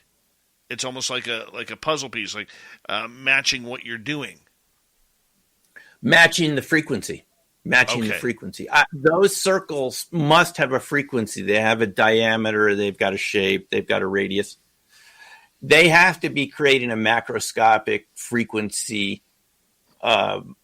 It's not necessarily something that's audible, but, you know, we know from cymatics that shapes create energy. We've all seen those videos where you project sound into a metal plate and you have the sand on top, and it turns into those very organized patterns, cymatics, as it's called. So those circles, they're huge. Some of them are as big as, you know, football fields, football in the U.S., 300 feet across.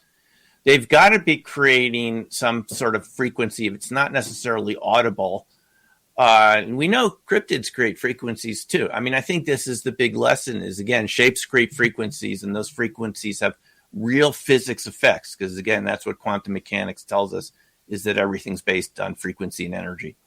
And it's quantized too, by the way. It's not continuous. That's really why it's called quantum mechanics. And that it comes out in these packets and, photons. So, to me, it's just the physics of shapes, and it creates frequencies. Now, what should be happening is it's creating a frequency, like a type of radio signal for other types of energy. We had a question about consciousness before. Maybe they're already in that space, but they're in a parallel reality. My understanding of quantum mechanics says that's what you're getting. You only perceive one sliver of it, your particular frequency, but the Schrodinger wave function describes a whole range of probabilities, right? And the description from Hugh Everett since the 50s is that those are real realities with really physical consequences. Is it possible that those shapes pull other types of energy and life out of the same space that was there, but in a parallel reality? That's my feeling about it. And what that would mean, Dave, is that the man-made circles are real.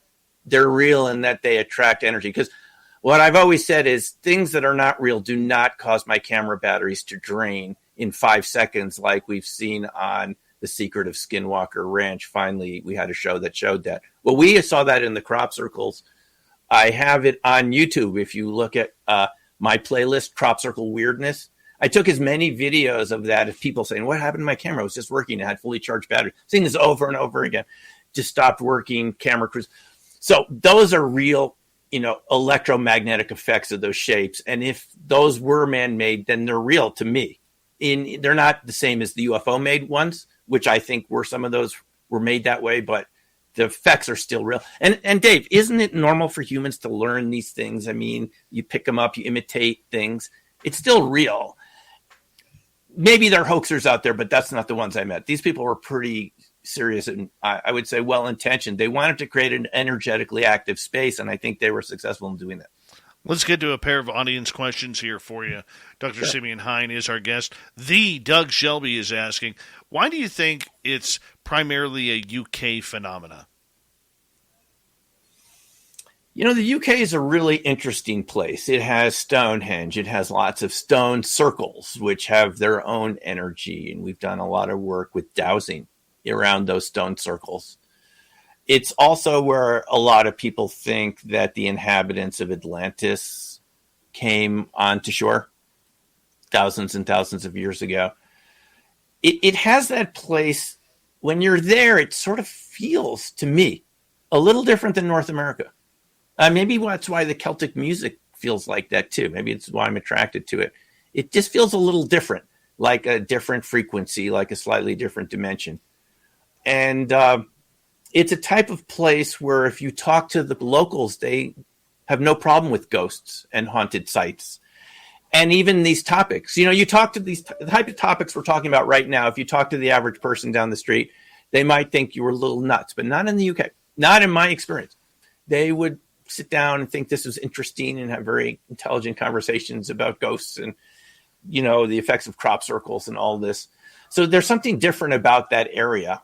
It just feels like it's at a different frequency. And the circles seem a lot like the stone circles, which are all throughout Great Britain, into Scotland, Ireland. That whole area has these. So you already had these circular patterns. It seems like it just sort of fits that landscape. Yeah. And, let's not be remiss. They are happening here in North America. They're happening in Montana, Idaho, Iowa, Saskatchewan, and Alberta seem to get them up here in Canada. I mean, in a lot of farming communities, they are happening, except the farmers here tend to keep things a little bit more quiet. They do. And the UK is smaller, so if something shows up there, someone's going to see it by the air, not too late into the morning. So, have we seen a drop in people going out and making their own? Popeyes has been serving chicken for 50 years. And to celebrate, we're giving 5 pieces of our signature chicken for just $6.99.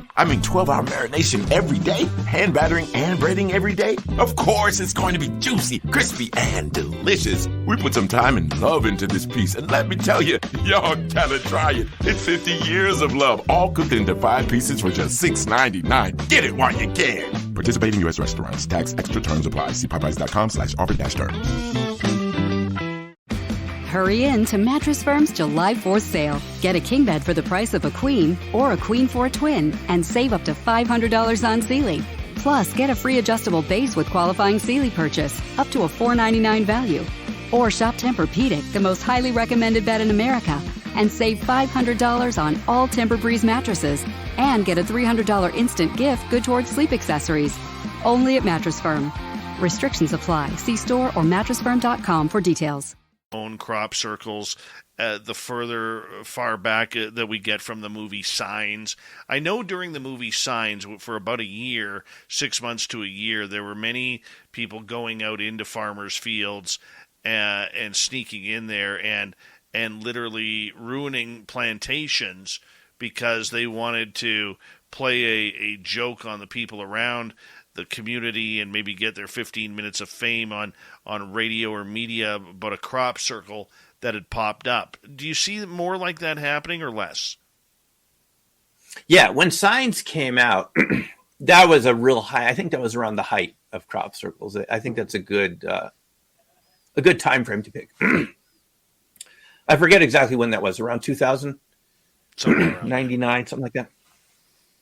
So it does seem to have dropped off from that time. When we would go over to the UK back then, and I've been on many tours and I've led many tours over there, there would be tons of them. I mean, literally, you could see 4 or 5 within an hour of where we were in Marlborough, Wiltshire. They were just in the nearby fields. And more recently, you would have to drive a ways to see them. So there was a peak to it, but that doesn't mean that that whole sort of idea is kind of disappearing. I mean, these things sort of change and morph over time.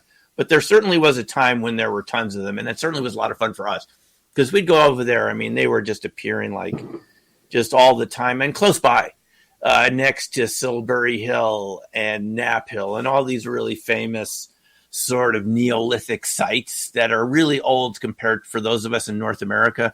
These would be, earth mounds and things that were 10,000 years old. I mean, it's really hard to find something that's 10,000 years old in my neck of the woods in North America.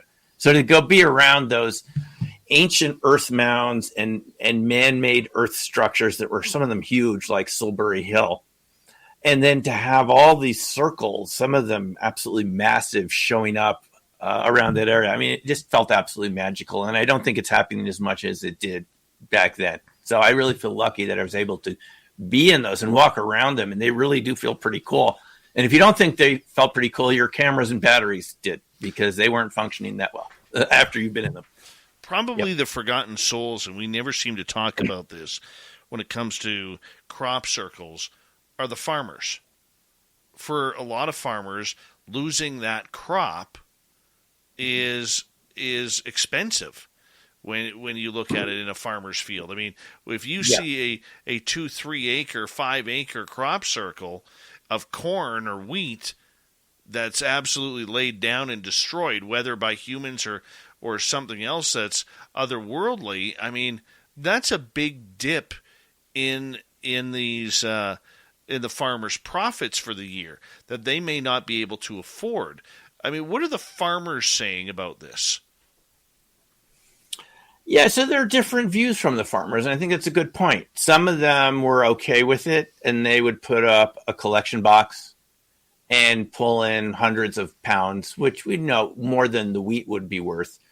It's still something for them extra to do, but they could collect on it. It wasn't actually the crop circle that would damage the wheat. If you've seen them after a couple days through the phototropic effect, the wheat would start to stand up again. It's the people walking in it that would certainly damage that particular crop. And some of the farmers that we knew would just put up a collection box and have their kids man it during the day, and they could make a nice little profit off of that. But some of them were pretty hostile, and I've encountered those farmers too. And sometimes they'd come out with their shotguns and say, "Get off of my land." Keep in mind, though, that the land in the UK, for the most part, is leased from the Crown. It's not quite owned. And, there's different views on this. So I'm not going to say I condone vandalizing farmers' property. But I will be honest, I've made my share of circles over the years. And the vast majority of the time, we would pay the farmer. We'd find a farmer that was okay with us going out there. We would even do it in the daytime sometimes. But the interesting thing was, and we would pay them more than the wheat was worth. Sometimes people didn't believe we had made them, and we'd put up a sign saying it was man-made in some cases. We didn't want to fool people, but they wouldn't believe us. They would say, "Well, how did you make that swirl? And how did you do that?" And, we had some people that knew what they were doing. So I've made my share, I'll be honest, and it was a lot of fun. I enjoyed being out there until the wee hours of the morning, making those circles and watching the effects. And there were some strange experiences out there at 3 a.m. in those circles, guys. There's nothing quite like it. So it's a lot of fun. And I would suggest if you have a chance to make crop circles, pay the farmer first, get permission, and go ahead. We found farmers in the U.S., Dave, in Washington State, near where I was. They were fine with it. They came out and helped us in some case make the circles. Wow. Why? Because they're curious. They're curious about it. Simeon, you know what? If you want to stick around, we have time. I'm happy to. All right. Well, we're going to stick around. Simeon Hein's going to return with us for the next half hour here on Spaced Out Radio. This is so much fun. We'll learn about it. More questions. We'll get into some cryptids. Hour 3 with Dr. Simeon Hein. His new book, Dark Matter Monsters. It's an ebook. Can be found on Amazon right now. It just came out 2 days ago. Hour 3 of Spaced Out Radio is next.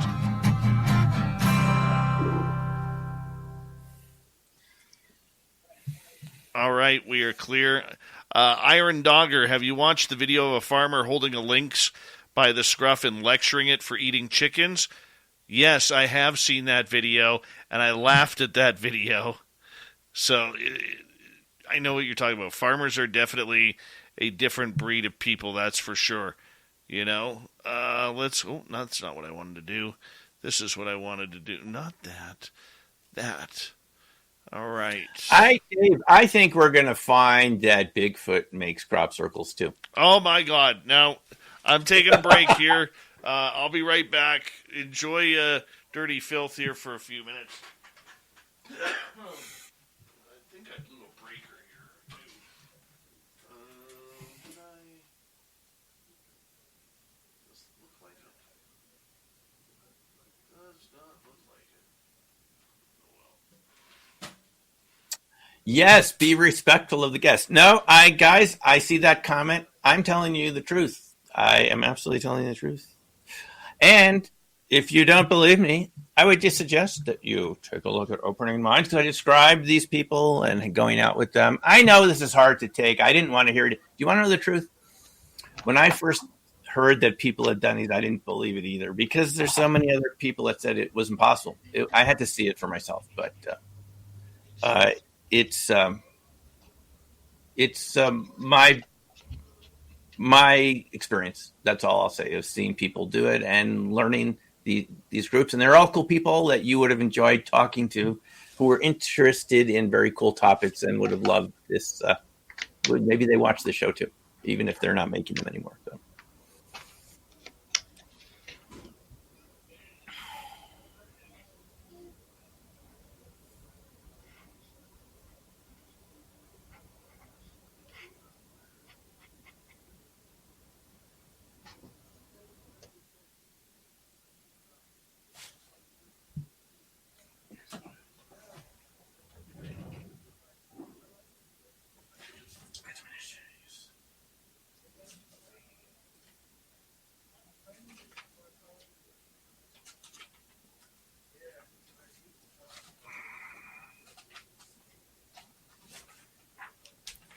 Let me just show you a couple of these while we're at it. This is one that we made called the number circle for Scott Flansburgh, who is the guy in the Guinness Book of World Records for being able to do math in his head. And he wanted a circle based on the number 9. And this is what we were able to put together, which was really quite a feat. Now, this is what the circle artist wanted it to look like. I don't want to shock any of you or make you feel angry. Honestly, this is what we were going to do, because the person that we were with could make these big ones and make them look really good.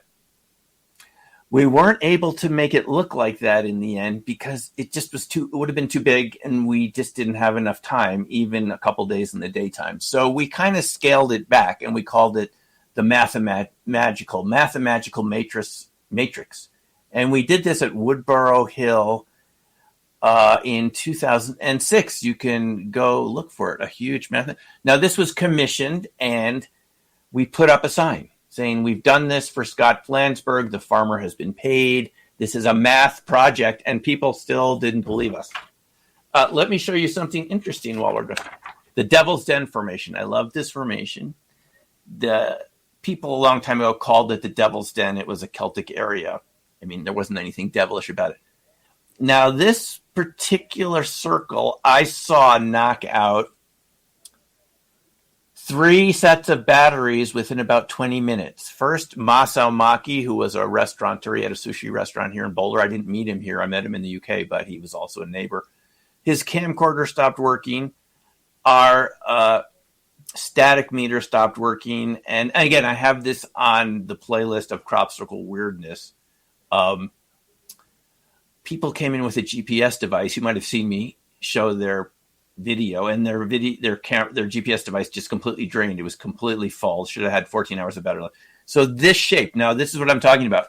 You're having these nested circle shapes within a larger area. I say, guys, you can come up with your own explanation. it's creating a type of electromagnetic resonance. Something has to be affecting those batteries and cameras. This is the circle that I saw. I wrote about this in Opening Minds. This is the Cheryl circle. I saw people do this with my own eyes overnight. This is the first one I ever saw done at night. I was a little shocked too, like maybe you are, but they did a pretty good job. This was the Milk Hill Coke Snowflake. You've probably seen bigger pictures of this, which was really cool. And then there are the more stylized types that people have made. I mean, this was done in New Zealand. There's a camera crew there. They called this the Ant or something like this. This is done for a project. So it looks stylized because a Japanese film crew wanted this, and they did it for them. There's the film truck. The whole thing is filmed. So we've seen a lot of these different ones. These are a beautiful set of nested spirals at this was at Woodborough Hill in, I think, 97. So they're just all types, and they're all really cool. And I just love the whole thing about it. But to me, to attract balls of light, guys, there's got to be some serious science involved to create balls of light to attract orbs. Think about it. 1 second here. Here we go. Yeah, sure. Would you like to connect with us? Head to spacedoutradio.com for all your latest show info. Now, back to Dave Scott and SOR. Third and final hour of Spaced Out Radio is now underway. Good to see you with us. My name is Dave Scott. Very much appreciate earning your listening ears wherever you are on this beautiful planet we call Earth. Hello to everyone listening in on our terrestrial affiliates around North America and digitally on Odyssey Radio, TalkStream Live, and KPNL. All of our archives are free. Join us at youtube.com/Spaced Out Radio. Do old Davey the favor, hit that subscribe button. The Desert Clam has set the password for tonight in the SOR Space Travelers Club. Kibble. Kibble is your password. Use it wisely, space travelers, as the Clam sets the password each and every night right here on Spaced Out Radio. Our website is spacedoutradio.com. We have a plethora of features for you. Rock out to Bumblefoot, read Shirky Poo's Newswire. Check out our swag as well. Follow us on Twitter at Spaced Out Radio, Instagram at Spaced Out Radio Show, and on TikTok at Spaced Out Radio. Now, normally at this time, we go over to the swamp and listen to our resident swamp dweller. We will get to him later on in the show. But we're having so much fun with Dr. Simeon Hein tonight.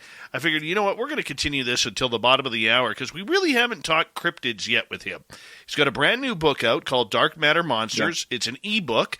Can be found on Amazon. It only came out a couple of days ago. So it's time to add to your library because it's a good one. You know, anything by Dr. Hein is good. So Dr. Simeon Hein, welcome back to Spaced Out Radio. Thank you, Dave. It'll be out in softcover soon. I'm still working on that. Different format than Kindle, so it takes a little more time. Well, you said something right before the break that kind of just shook me a little bit. Bigfoot making crop circles? Yeah.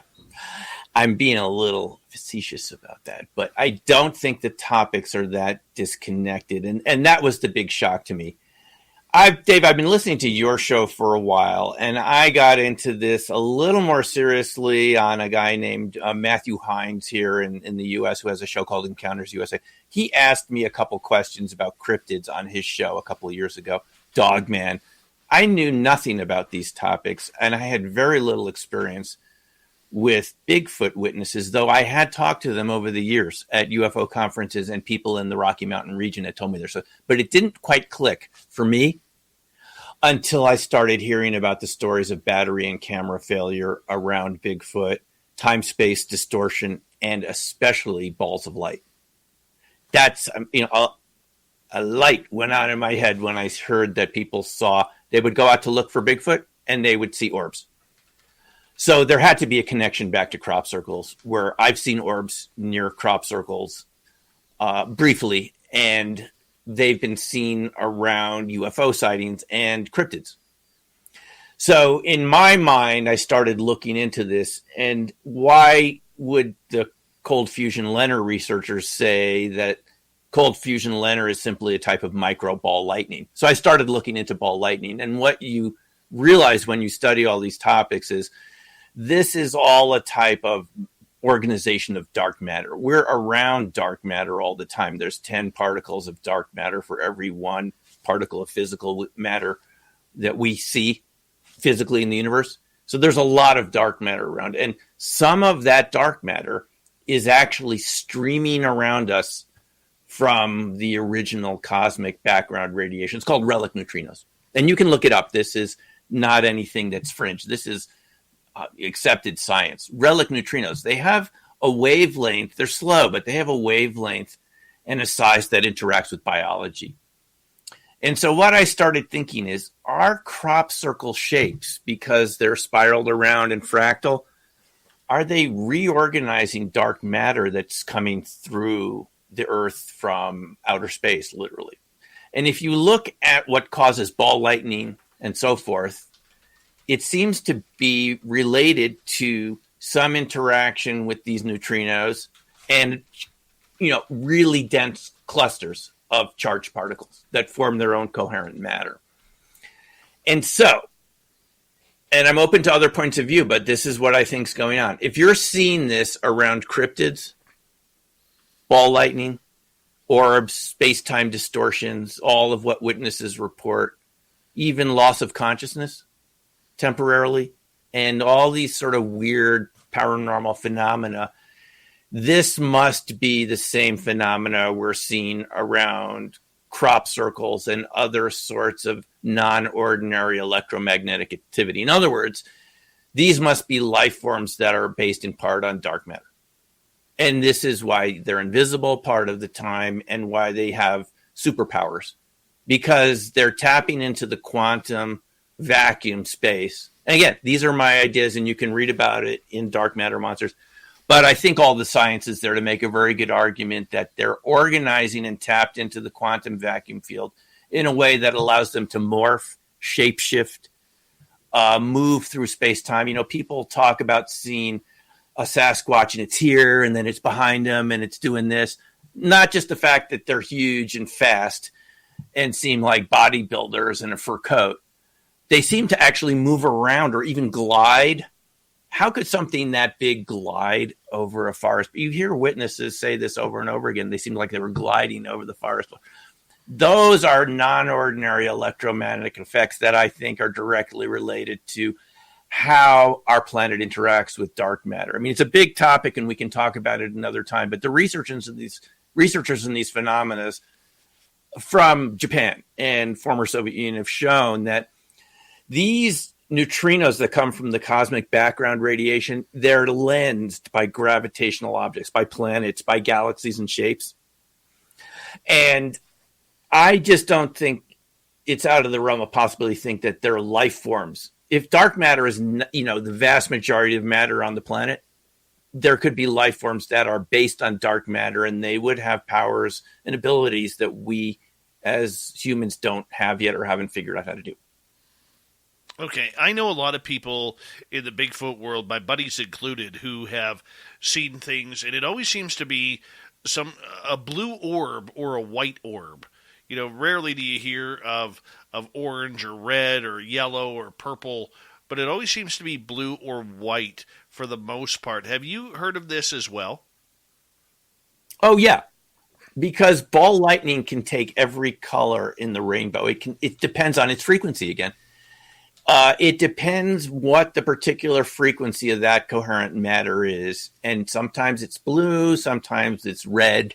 It can be more orangey and yellowish. And the interesting thing about these orbs is if you're touched by one, if you come in contact with one, they can be cool to the touch. They're not literally burning anything. I mean, I think it's very important for people to understand it. This is literally not a fireball. It's not burning. It can go through a wall. It can go through a fuselage of an aircraft. And it's literally not burning. What we're talking about is a different type of self-organization of matter where it can actually transmute the material it comes in contact with.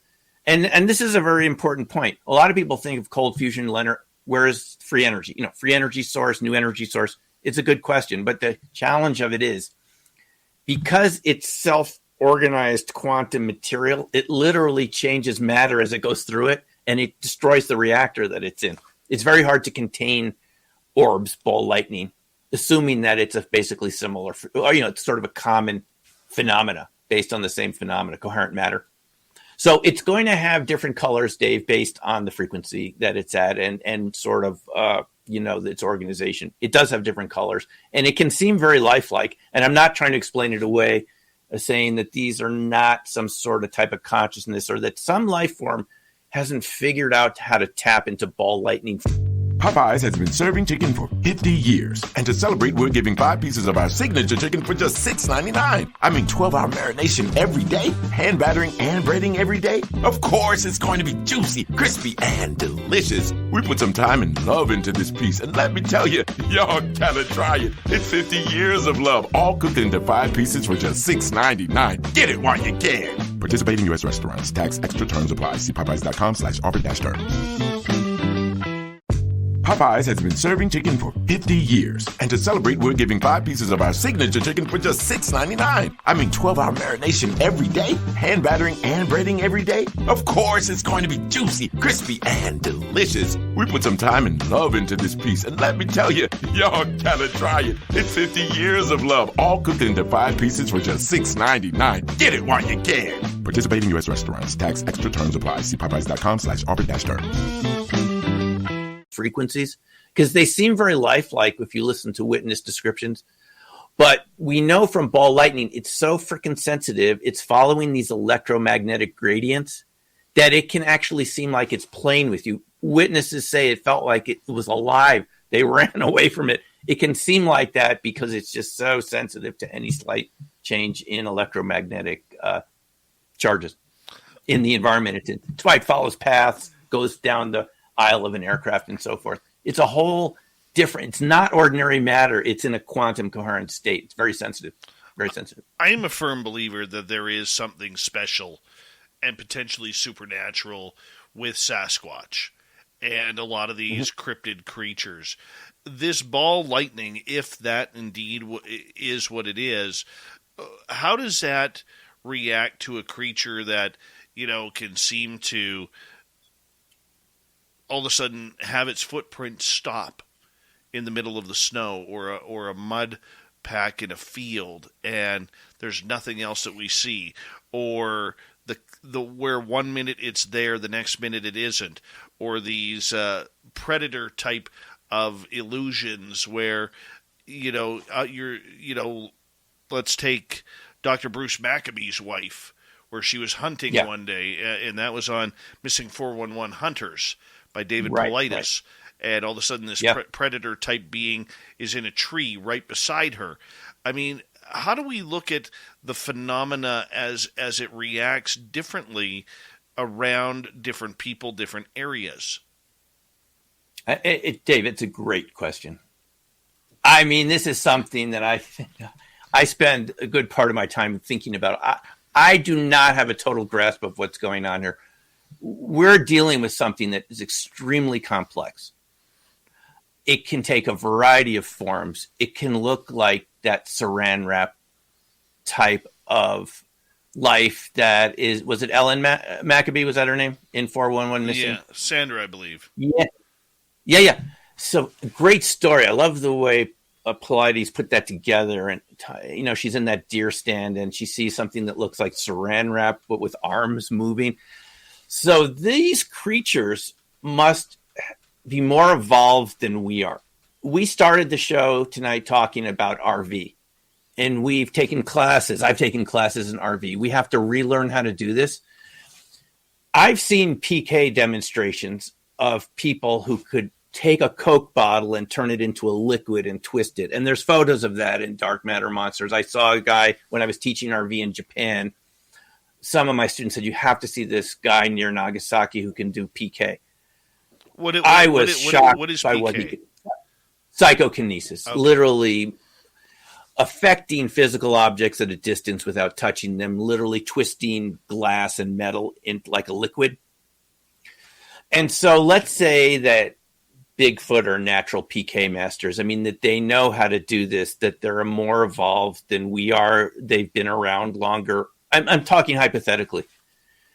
Is it really out of the realm of probability that there's life forms that figured out how to do this, how to become invisible because it suits them in terms of how they live and how they hunt? That there's an evolutionary advantage to being invisible? And so this is why it looks like a predator, because it's a type of skill that a predator would find to be advantageous. Right. And honestly, when I'm out in the woods now, I'm looking for saran wrap. No, I'm looking for these saran wrap type creatures, which David Paulides has described many times, that he reads these letters in his videos in the beginning, and people say, I saw that as a kid. Other podcasters have talked about policemen seeing something that looked like a saran wrap turn into a Bigfoot. So, look, we're dealing with life forms that know how to naturally do PK-like stuff to change matter, morph it. This is, Dave, this is very hard for us to accept. We're convinced we're the apex predator on the planet. I have debates with people like this on some of these websites where they say, we're the apex predator. We can shoot the wolves. We're the apex. We can do whatever we want here. Well, how do you know you're the apex predator? If the real apex predator wouldn't even make itself known most of the time, and it'd be picking things off without them even knowing that you were in its sights, right? That's an apex predator. So this is hard for our egos to accept, that there's other life forms on the planet that are more evolved than we are, more intelligent in some ways, at least in terms of street smarts, and they're out there. And they can see you and you can't see them. I think for most people, that's really hard to accept. I even talked to a friend recently who had this type of encounter in Arizona, and she didn't even tell me about it till this week. And we had talked about this while I was writing the book 6 months ago, and she went back to where their vacation cottage was in Arizona. And she said, I thought those stick structures were just Boy Scouts building little teepees, and that those weird sounds at night, you know, maybe there was some construction going on in the forest, and that weird wet dog smell, you know, it had to be just deer. And she put it all together, and she said, you were telling me about this when we talked, and I didn't take it seriously till I started looking around. And so it's real. I can tell you from just talking with her this week, it's very hard to accept that you're not in control and there's something bigger and really good at what it does out there. I just think it's collective ego. We don't want it to be true. But those people who listen to the show, we're used to this. But I mean, the average person it's Boy Scouts, right? Making those tree structures. You know what? I have yet to run into a tree structure. You know, the closest thing that we ran into was me and my buddies this year. We found a 13-inch print, and it was absolutely phenomenal. The sad part about it is, in the casting, the toes didn't come out very well. But the interesting part about it was, in a straight line, there were 3 giant X's, or 2 giant X's, and 1 tiny one. And the fact that they were all in a straight line was trippy. Dave, this witness who I talked to just a couple days ago, who I've known for 2 decades, who just realized this was happening around their vacation place in rural mountainous part of Arizona. Do you know what she said she thought it could be? An antenna structure that they can detect if there's something moving in that area. Wow. And that if you go up and start interacting with it, they can start picking up on you. I said, well, that makes a lot of sense. It's not just like a marker. It's like some sort of resonant structure, and they can pick up what's going on, kind of like some sort of antenna. I mean, I thought that was kind of a cool idea. So maybe that's what these are. I mean, it's just another possibility. Well, I mean, it was funny because we put a gifting site right by the middle X, and you can actually see, when you're up close, you can see that on the one part, the tree is actually interwoven between 2 other trees, which is interesting. And then my buddy Paul and I, we call him the lip blade around here, we walked about 40, 50 meters behind, and we found this small X that was maybe 2 8, 10-foot trees put together. Now, the funny part about it is the one was interwoven, and we could not find the stump for that one.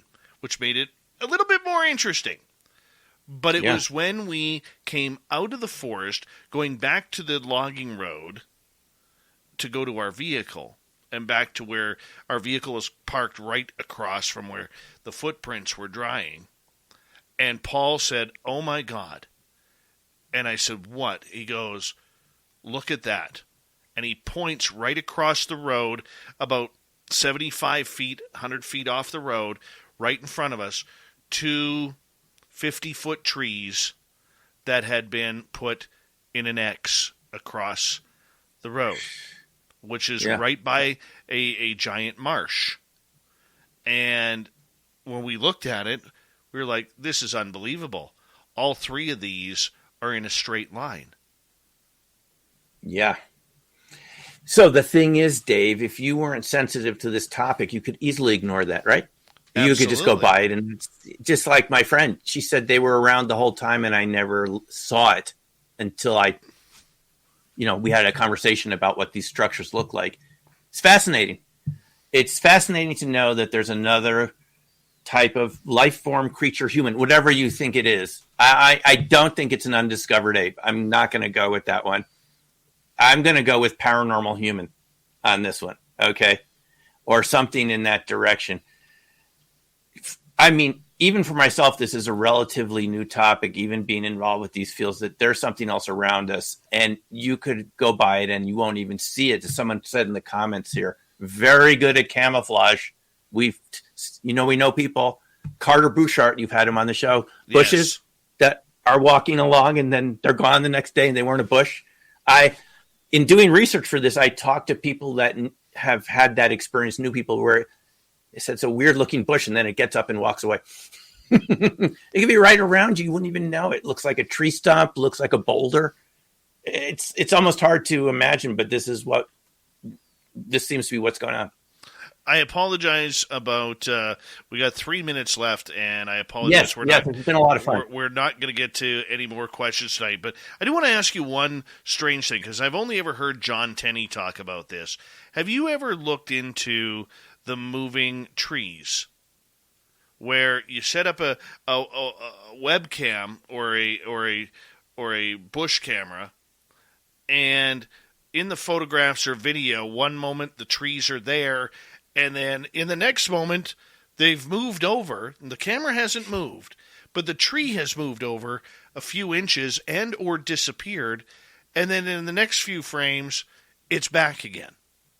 Have you ever looked into that phenomena of the moving trees? Yeah, they must be ents. J.R.R. Tolkien must have knew what he was talking about. In Middle-earth, where you had the trees that walk around, the ents.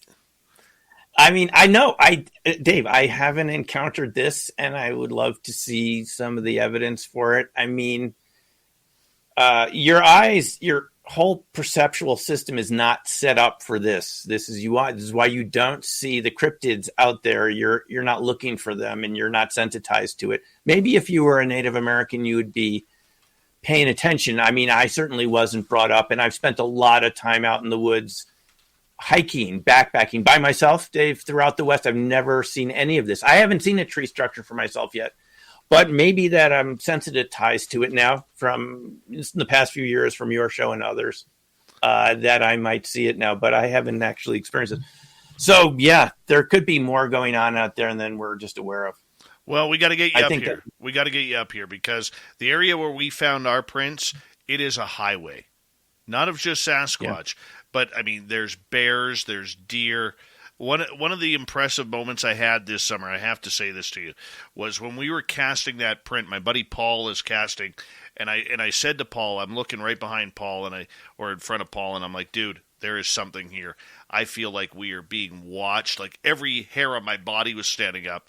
And he goes, and so he picks his head up towards me, and I turn and look. I said, it's something behind me. Turn and look, man, and about 80 feet behind me, a deer had snuck up on us. And thankfully a deer. You know what I'm saying? It could have been much worse, but, you really have to learn to pay attention in the forest. In this area where we casted, it's got wolves, it's got very big moose, a lot of cats, coyotes, And I'm talking house cats here, but we got to get you up here to the highway, man. And, yeah, and Dave, some of the comments here, people are saying that they really think those are Ents and they're real, just like cryptids. So that would be another mind-blowing thing to learn about. Well, let's have you on in a couple of months, and we'll talk about that. Okay, thanks. And thanks for the invitation. I appreciate it. I'd love to come up and visit sometime. So absolutely. Dr. Simeon Hein, everyone. His new book, Dark Matter Monsters. It can be found on Amazon along with his other books. What an awesome show. It is in ebook right now. Later on in a few months, you can get the hard copy, which is going to be awesome. We're going to make sure, Dirty Filth, we're going to make sure that we get Dr. Hein back with before the end of summer. Definitely, for sure. Coming up next, we're going to head to the swamp. Our resident swamp dweller is back. We'll hit Shirky Poo's news and whatever else we can fill in. Spaced Out Radio continues right after this. Thanks, guys, and rock on. All right, buddy. I appreciate you, Simeon. You're one of the best out there. Thank you, Dave. You really are. And I will get my team to reach out to you. We'll get you back on before the end of summer. I want to do more. Thanks. With you. And one more thing I just want to tell you about that's going to be fun. I am participating in the Sasquatch's Outposts Bigfoot Adventure Weekend. Nice. In the Bailey area. At the end of July, we're going to go out for 3 days, 2 nights in areas that Sasquatch has been a lot and see what we see with night scopes and so forth. So we'll be able to report on that. Good. I gotta hit up my Dogman area here. I've been staying away from it on purpose. But I don't blame you. I gotta try and get up there. I've had this inkling that I have to do it. And it scares me to think about it, but I have to. We got to figure this out, guys. We got to figure this out. If we don't do it, who's going to figure it out? We have to know what we're dealing with here. Absolutely. So. Doctor? Yeah. Thanks, guys. We'll see you soon. We'll see you next time. Take care. Take care. Okay. Bye-bye. Bye-bye. Dr. Simeon Hein. How awesome is he, people? How awesome is he? We're going to try and, you know what? We're definitely going to work on getting him on here every couple of months. He's the type of person we need to have on here every 2, 3, 4 months just to give us some information on these. He's amazing. It's hard to not understand how amazing he is, and just blown away by him all the time. Thank you, Noble Patrick, for the super chat. Thank you to Commonwealth Stephen for the super chat. My fellow Canucks, YJ, Vaughn, Phil, and Ken for the super chats, and Thomas Fessler as well. And I want to say I apologize to, there was a few questions there. Paul Rouleau, welcome to SOR Chat. There was a few questions I didn't get to tonight. I do apologize, guys. When we have him back on, remind me of your questions. I will get to them. Dave doesn't need an AR-15. Dave just needs to be able to stab his buddy Mark in the leg, so that way Mark can't run, and that way Dave is going to be just a tad faster than Mark. Dogman or Sasquatch will do their thing with Mark, and I get away scot-free. That's the way it's going to work, Doug Shelby. The Doug Shelby. Yeah. Yeah. Blame Luscious Jules tonight for this amazing interview with Dr. Simeon Hein. Blame her. It's all Jules' fault. Thanks, Jules, for a wonderful show. Okay? Appreciate you. Love you, dear. Delta Tester Cat, what's going on? Good evening. Excuse me. Data derivations.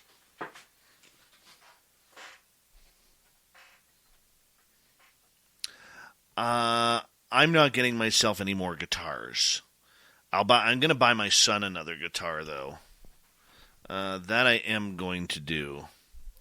I'm debating on getting him another Jackson because that's what he's used to, or getting him a Les Paul Studio because he's not ready for a standard or a custom yet, or even a traditional.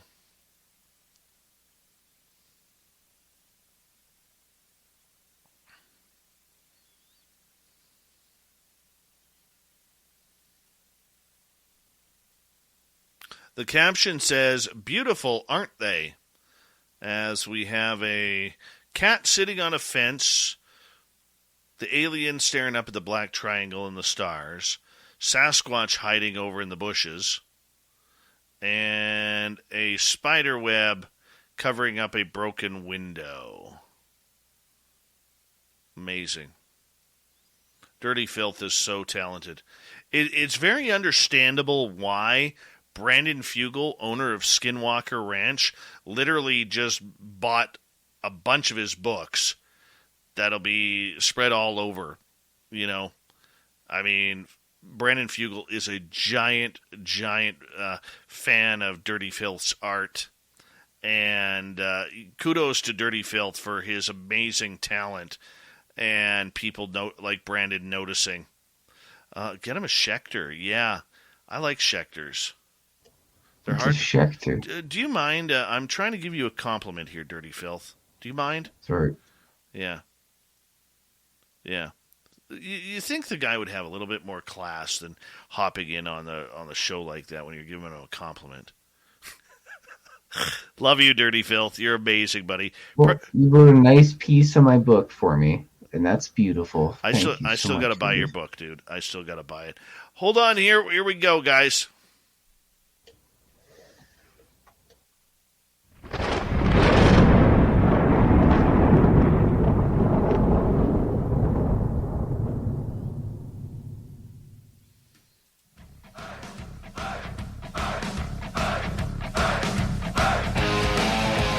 We've rounded third. We're heading for home tonight on Spaced Out Radio. Good to have you with us. My name is Dave Scott. Very much appreciate earning your listening ears. Want to remind you that if you've missed portions of this show or others, check out our free archives by going to youtube.com/Spaced Out Radio. Do old Davey the favor. Hit that subscribe button. Our website is spacedoutradio.com. We have a plethora of features for you, including rocking out to Bumblefoot, reading up on Shirky Poo's Newswire. Check out our swag as well. Follow us on Twitter at Spaced Out Radio, Instagram at Spaced Out Radio Show, and on TikTok at Spaced Out Radio. And just like that, we're going to get into the swamp. Let us go to Mr. Swamp Dweller for another spooky story. Hi, Spaced Out Radio listeners. This is Swamp Dweller. It's time for your nightly dose of spookiness on the show. If you have an interesting encounter or a spooky story that you would like to share, be sure to submit them in at swampdweller.net. You can also find our YouTube channel at youtube.com/swampdwellerreads. Now, let's chill out, relax, and together, let's enter the swamp.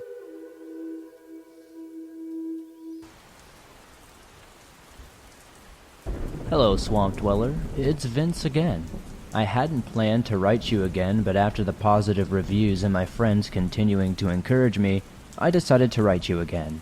I'm going to share with you and your viewers of one of the most bizarre experiences I've had while hunting these creatures. I know my stories are a bit different than the usual stories you receive, but I hope you still enjoy it. So this takes place a few years after the previous story I sent in.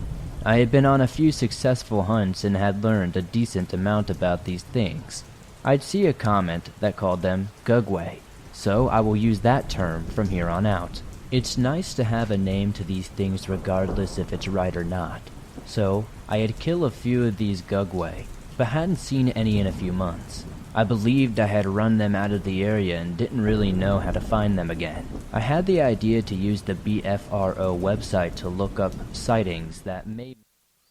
Let's restart that. We had a little snafu there. Here we go. Hello, Swamp Dweller. It's Vince again. I hadn't planned to write you again, but after the positive reviews and my friends continuing to encourage me, I decided to write you again. I'm going to share with you and your viewers of one of the most bizarre experiences I've had while hunting these creatures. I know my stories are a bit different than the usual stories you receive, but I hope you still enjoy it. So this takes place a few years after the previous story I sent in.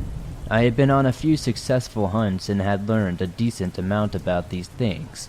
I'd see a comment that called them Gugway, so I will use that term from here on out. It's nice to have a name to these things regardless if it's right or not. So, I had killed a few of these Gugway, but hadn't seen any in a few months. I believed I had run them out of the area and didn't really know how to find them again. I had the idea to use the BFRO website to look up sightings that may match the behavior of the Gugway versus a regular Bigfoot. After searching for I don't even remember how long, I finally found a sighting from around Connor, Montana, about a shorter Bigfoot climbing into a tree. Finally, I thought. It made sense to me that the Gugway would travel further north away from the area that I was in. I called my boss saying I was sick and I needed a few days off, packed my gear, and took off for Montana. It wasn't an overly long drive, and I was in Connor by the end of the day. I knew by then that they moved primarily at night and did not want to be making my way into the mountains in the dark where they had the advantage. So I stayed in my car that night and set off in the morning to the area of the sighting. It was around mid-May, so the weather was fairly nice, and I enjoyed the hike into the backcountry. I made it to the area by noon and had begun scouting for any signs. I learned to look for subtle things like branches broken too high up to be from an elk or a moose, or scratches in the bark too high up to be a bear. I wasn't having any luck finding anything and spent the next few days roaming the valleys looking for anything and spending the nights up on the ridges out of the trees. Being May, I didn't need to build a fire, so I would sit up at night looking down into the valley with my thermal scope, while wrapped in an insulated blanket to hide my shape. One night I saw a sow grizzly with 2 of her cubs below me into the valley. I remember thinking to myself that the odds of the Gugway, who I believed to be an apex predator, and a grizzly, who I knew was an apex predator, being in the same area was extremely slim, and decided to move the next valley over the following day. As they disappeared into the trees and out of view, I scanned back to my left and saw a flash of orange in the trees about 300 yards below me. I focused on the area but couldn't find what it was again. I scanned right back in the direction of the grizzly and could see the mother had come back where I could see her, and she was standing up, sniffing the air, staring in the direction where I had seen the flash. The mother bear had to be close to 7 feet herself, and was at least 600 to 700 pounds easily. I thought to myself that there is absolutely no way that a Gugway was going to try this bear. As I had that thought, I scanned back to the left and could see between the swaying of the trees and their cool blue branches that a fire-red heat signature was showing through. It was roughly 20 feet up the tree and 50 yards from the mother bear. Was I about to see this? I remember thinking. I scanned back to the bear, and she was now facing the opposite direction. I looked that way again. I saw red showing from between branches in that direction as well. There were 2 Gugway on either side of the bear. They were hunting her or her cubs. Back to the bear, I could see she was still standing, but both cubs were now at her side, and she was looking back and forth. I was in shock at this point. I had my suspicions about how they hunted, but this was showing an unnerving level of confidence and intelligence. The Gugway, to the bear's right, began screaming in a blood-curdling way that made me want to drop my rifle and cover my ears. But I stayed on the scope. The bear reacted exactly how you would think and turned to its right, dropped to all fours, and positioned itself between the Gugway and its cubs. Something told me to scan left, and I could see the Gugway in that direction moving from tree to tree closer to the bear and its cubs until it was only a few trees away. It was still 15 feet up the tree, and Gugway on the right was shaking the tree it was in to distract the mother bear. The closer Gugway dropped out of the tree onto the ground and tried to grab one of the cubs, but the sow was too fast. It reacted before the Gugway could react.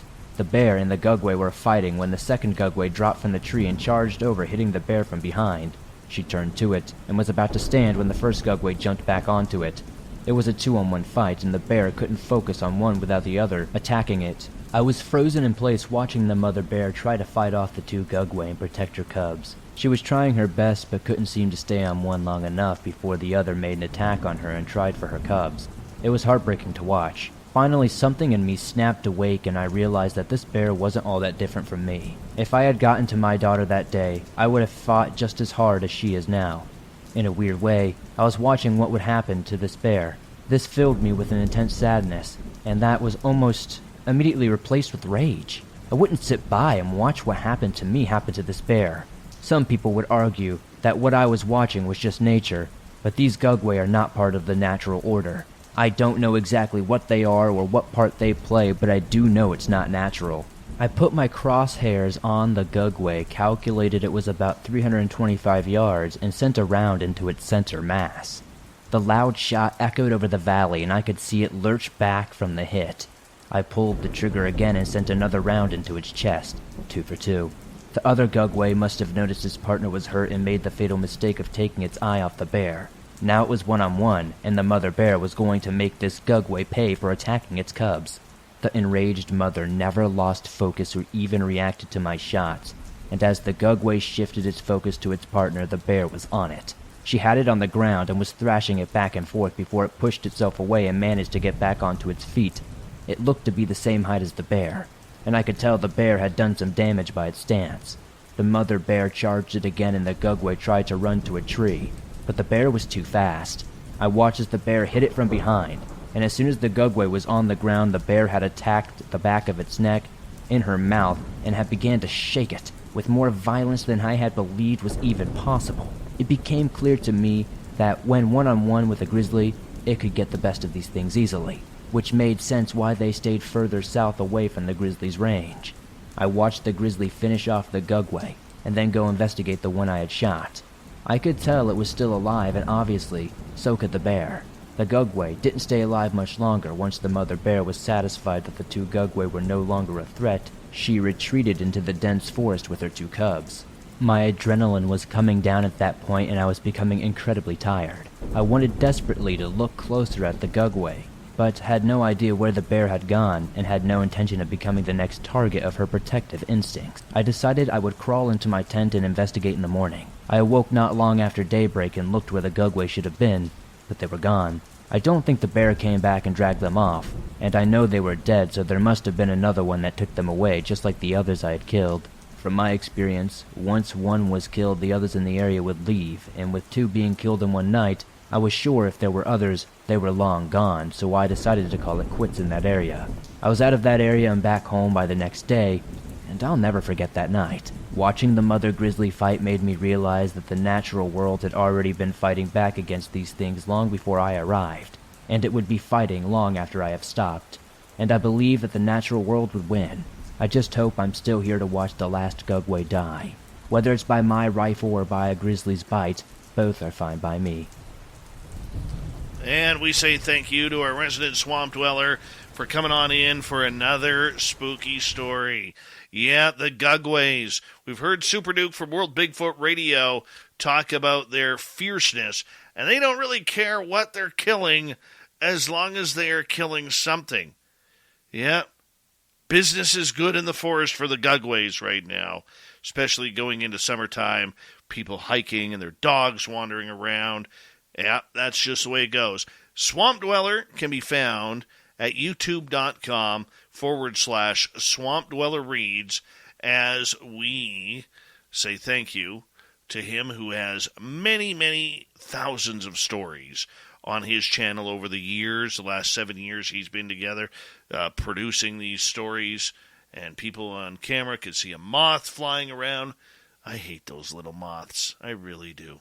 Really, really do. But you know what? We appreciate the Swamp Dweller. Go hit subscribe on his channel. We'd really appreciate it. We got a few minutes here. We got to get going here before we get to Shirky Poo's news. And earlier tonight, and this is a little bit of a different show because, you know, usually we have the UFO report, but our UFO report people tonight were a little tied up. Little partying, little extravaganza. You know how it goes. But nonetheless, we still got a show to do. So I was listening earlier tonight on YouTube to Disclosure Tonight with Thomas Fessler, good supporter of this show. And he brought up a good point. Are we ready for the alien talk? And he quoted a private conversation with Sean Cahill on a different podcast. Sean Cahill, a very good friend of this show, right-hand person to Lou Elizondo. And Sean said something very, very cryptic. And I'm actually going to call him about this because this is the behind-the-scenes stuff that we need to talk about a little bit. And Sean said, you know, we're within minutes of having the conversation about extraterrestrials. We're like Iron Maiden with this. 2 minutes to midnight. That's where we are. We're 2 minutes to midnight before the ET conversation starts up.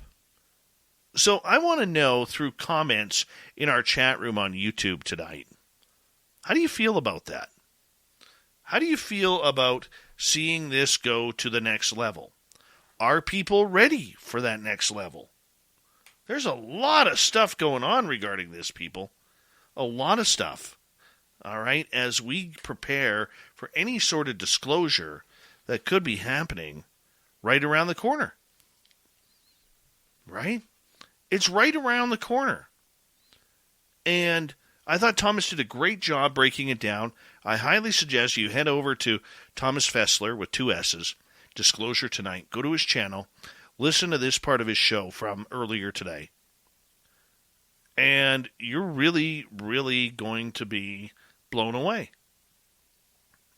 Are you ready for that ET conversation? Not with your friends, not on podcasts or radio shows or YouTube channels. Are you ready for government officials to start talking about aliens? Looking at Mennonite Abe in the chat room, he says, I'm ready for the next step, Dave. The human race needs to grow up. Aliens are on our doorstep and maybe can help us go that way. Overbuild Automotive. I could care less, really. All right, President Zeddy, you killed your ancestor according to Darwin. Let's see, who else do we have here? YJ, ready or not, the truth is the only way out of the mess we're in. Chris Teen says, we're born ready.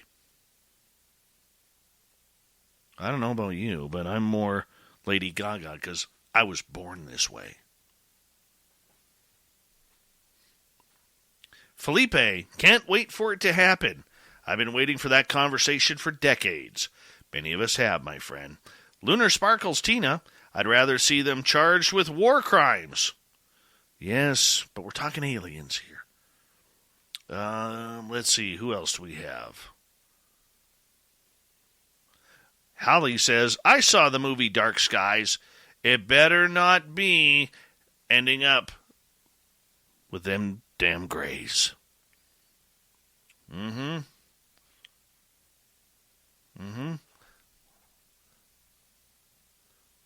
Let's see here. Tombstone's ready. Joe asks, will there be a bounty on the aliens? Asking for a friend. Our good friend Joe, he's been listening to us for 7 years. 7 years. Best hair of all of our listeners. No offense to the other ones. But he's an ET contactee. Him and the Greys don't get along. He's got himself a new Rottweiler, a puppy named Lola, who's ready to rip the Greys apart. Joe, you just got to admit it, man. You just got to admit it. All right, let's get to Shirky Poo's news, shall we? Let's fire it up. What time is it? It's time for Shirky Poo's news! All right, let's get over to Shirky Poo's news, shall we? You know, there's golf and then there's golf.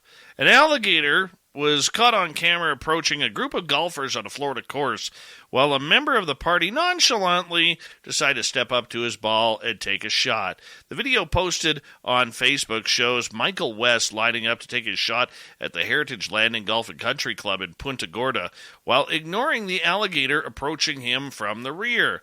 I was lining up my shot for about 125 yards out to the pin. I knew he was coming up diagonally behind me, West said. The rest of West's party laughed after he took the shot with the gator only about 15 feet away. Hey, man, we got a foursome. We're full. We're good, one of the golfers has said, hearing being said on the video. This guy decided he just wants to join. Wes said the alligator most likely was just curious while walking around. He was very likely headed to a bigger lake across the fairway. He was just going about his business. It was great. I get to have a dinosaur watch me play. Moving on here. Here's an interesting one. We've all heard of people going to great lengths to try and get a job, but this one might take the cake. A Central Florida man was booked after police said he posed as a Walt Disney World cast member and took an R2-D2 droid in the hopes that he'd get a job as a security guard. 44-year-old David Proudfoot from Kissimmee is facing a grand theft charge and a charge of obstruction by false information, according to the arrest affidavit. It happened at the Swan Reserve Hotel. The Orange County Sheriff's Office said on May 31st, deputies were called by Disney Security. When they arrived, they made contact with Proudfoot, who they say was wearing beige work pants, an orange work vest, and a Disney name tag. He reportedly identified himself as David Rogers at first and said he worked in the receiving division of the Yacht Club Resort. Proudfoot reportedly drew suspicion when he looked confused while trying to move the droid on a cart. Yeah, that's never any good. Never any good. A New York man's triumphant burp echoed throughout a building after he set a Guinness World Record by chugging a liter of Mountain Dew in 6.8 seconds. Eric Badlands Booker of Long Island did the deed on YouTube before the big belch, but he wasn't done. Booker then downed a liter of tomato sauce in 18.45 seconds to set another world record. And down in Australia, there are screw-ups and then there are epic screw-ups. An Australian mayor's alleged exploits belong in the latter category. Redland City Mayor Karen Williams admitted to drinking several glasses of wine before crashing her car into a tree last week. What made it worse was the crash happened just an hour after Williams had met with the families of drunk driving victims. The country has one of the world's highest rates of car accidents caused by drunk driving, behind only the U.S., Canada, South Africa. Alcohol consumption is the key factor in 30% of road accident deaths in Australia. So she says, I may have made a serious error in judgment and was deeply regretful after her drunk driving crash. She has stepped down from the Brisbane Olympics 2032 board, but resisted calls for her resignation of mayor and was not charged. Shortly before the accident, Williams had declared, we need to clean up drunk driving. Oh, the procrastination, the hypocrisy, and everything that goes along with it. It's so Trudeau-esque. So Trudeau-esque. I want to say a big thank you to Shirky Poo for the news tonight.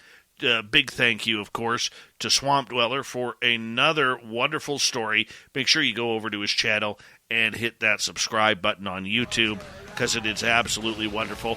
And to Dr. Simeon Hein for staying late with us and talking all things woo, because that's what we do around here at the mighty SOR. We got Mr. Ron Bumblefoot Thal rocking in the background with Little Brother is Watching. Bumblefoot is the official music of Spaced Out Radio, rocking us in and out of every single show. Get your horns up for the guitar god himself. Special thanks to everybody listening in at home, at work, in your cars, wherever you may be. Thank you to everyone in our chat rooms tonight. YouTube, Twitch, LGAB, Facebook, the Space Travelers Club, and on Twitter at hashtag Spaced Out Radio. I know you're out there somewhere. Remember, this show is copyright by Spaced Out Radio and SOR Media Ventures Limited. Thank you so much for choosing to share your evening with us, because together, my friends, We're watching. we own the night. Mr. Bumblefoot, we need a favor. We need you to take us home.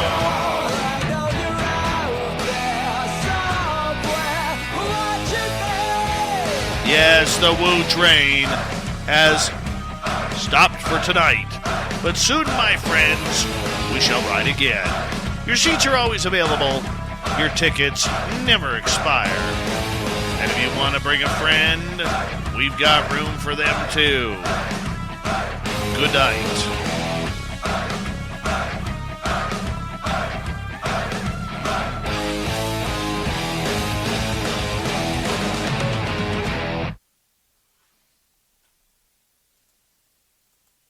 Popeyes has been serving chicken for 50 years. And to celebrate, we're giving 5 pieces of our signature chicken for just $6.99. I mean, 12-hour marination every day, hand battering and breading every day. Of course, it's going to be juicy, crispy, and delicious. We put some time and love into this piece, and let me tell you, y'all gotta try it. It's 50 years of love, all cooked into 5 pieces for just $6.99. Get it while you can. Participating U.S. restaurants. Tax extra terms apply. See Popeyes.com/offer-terms.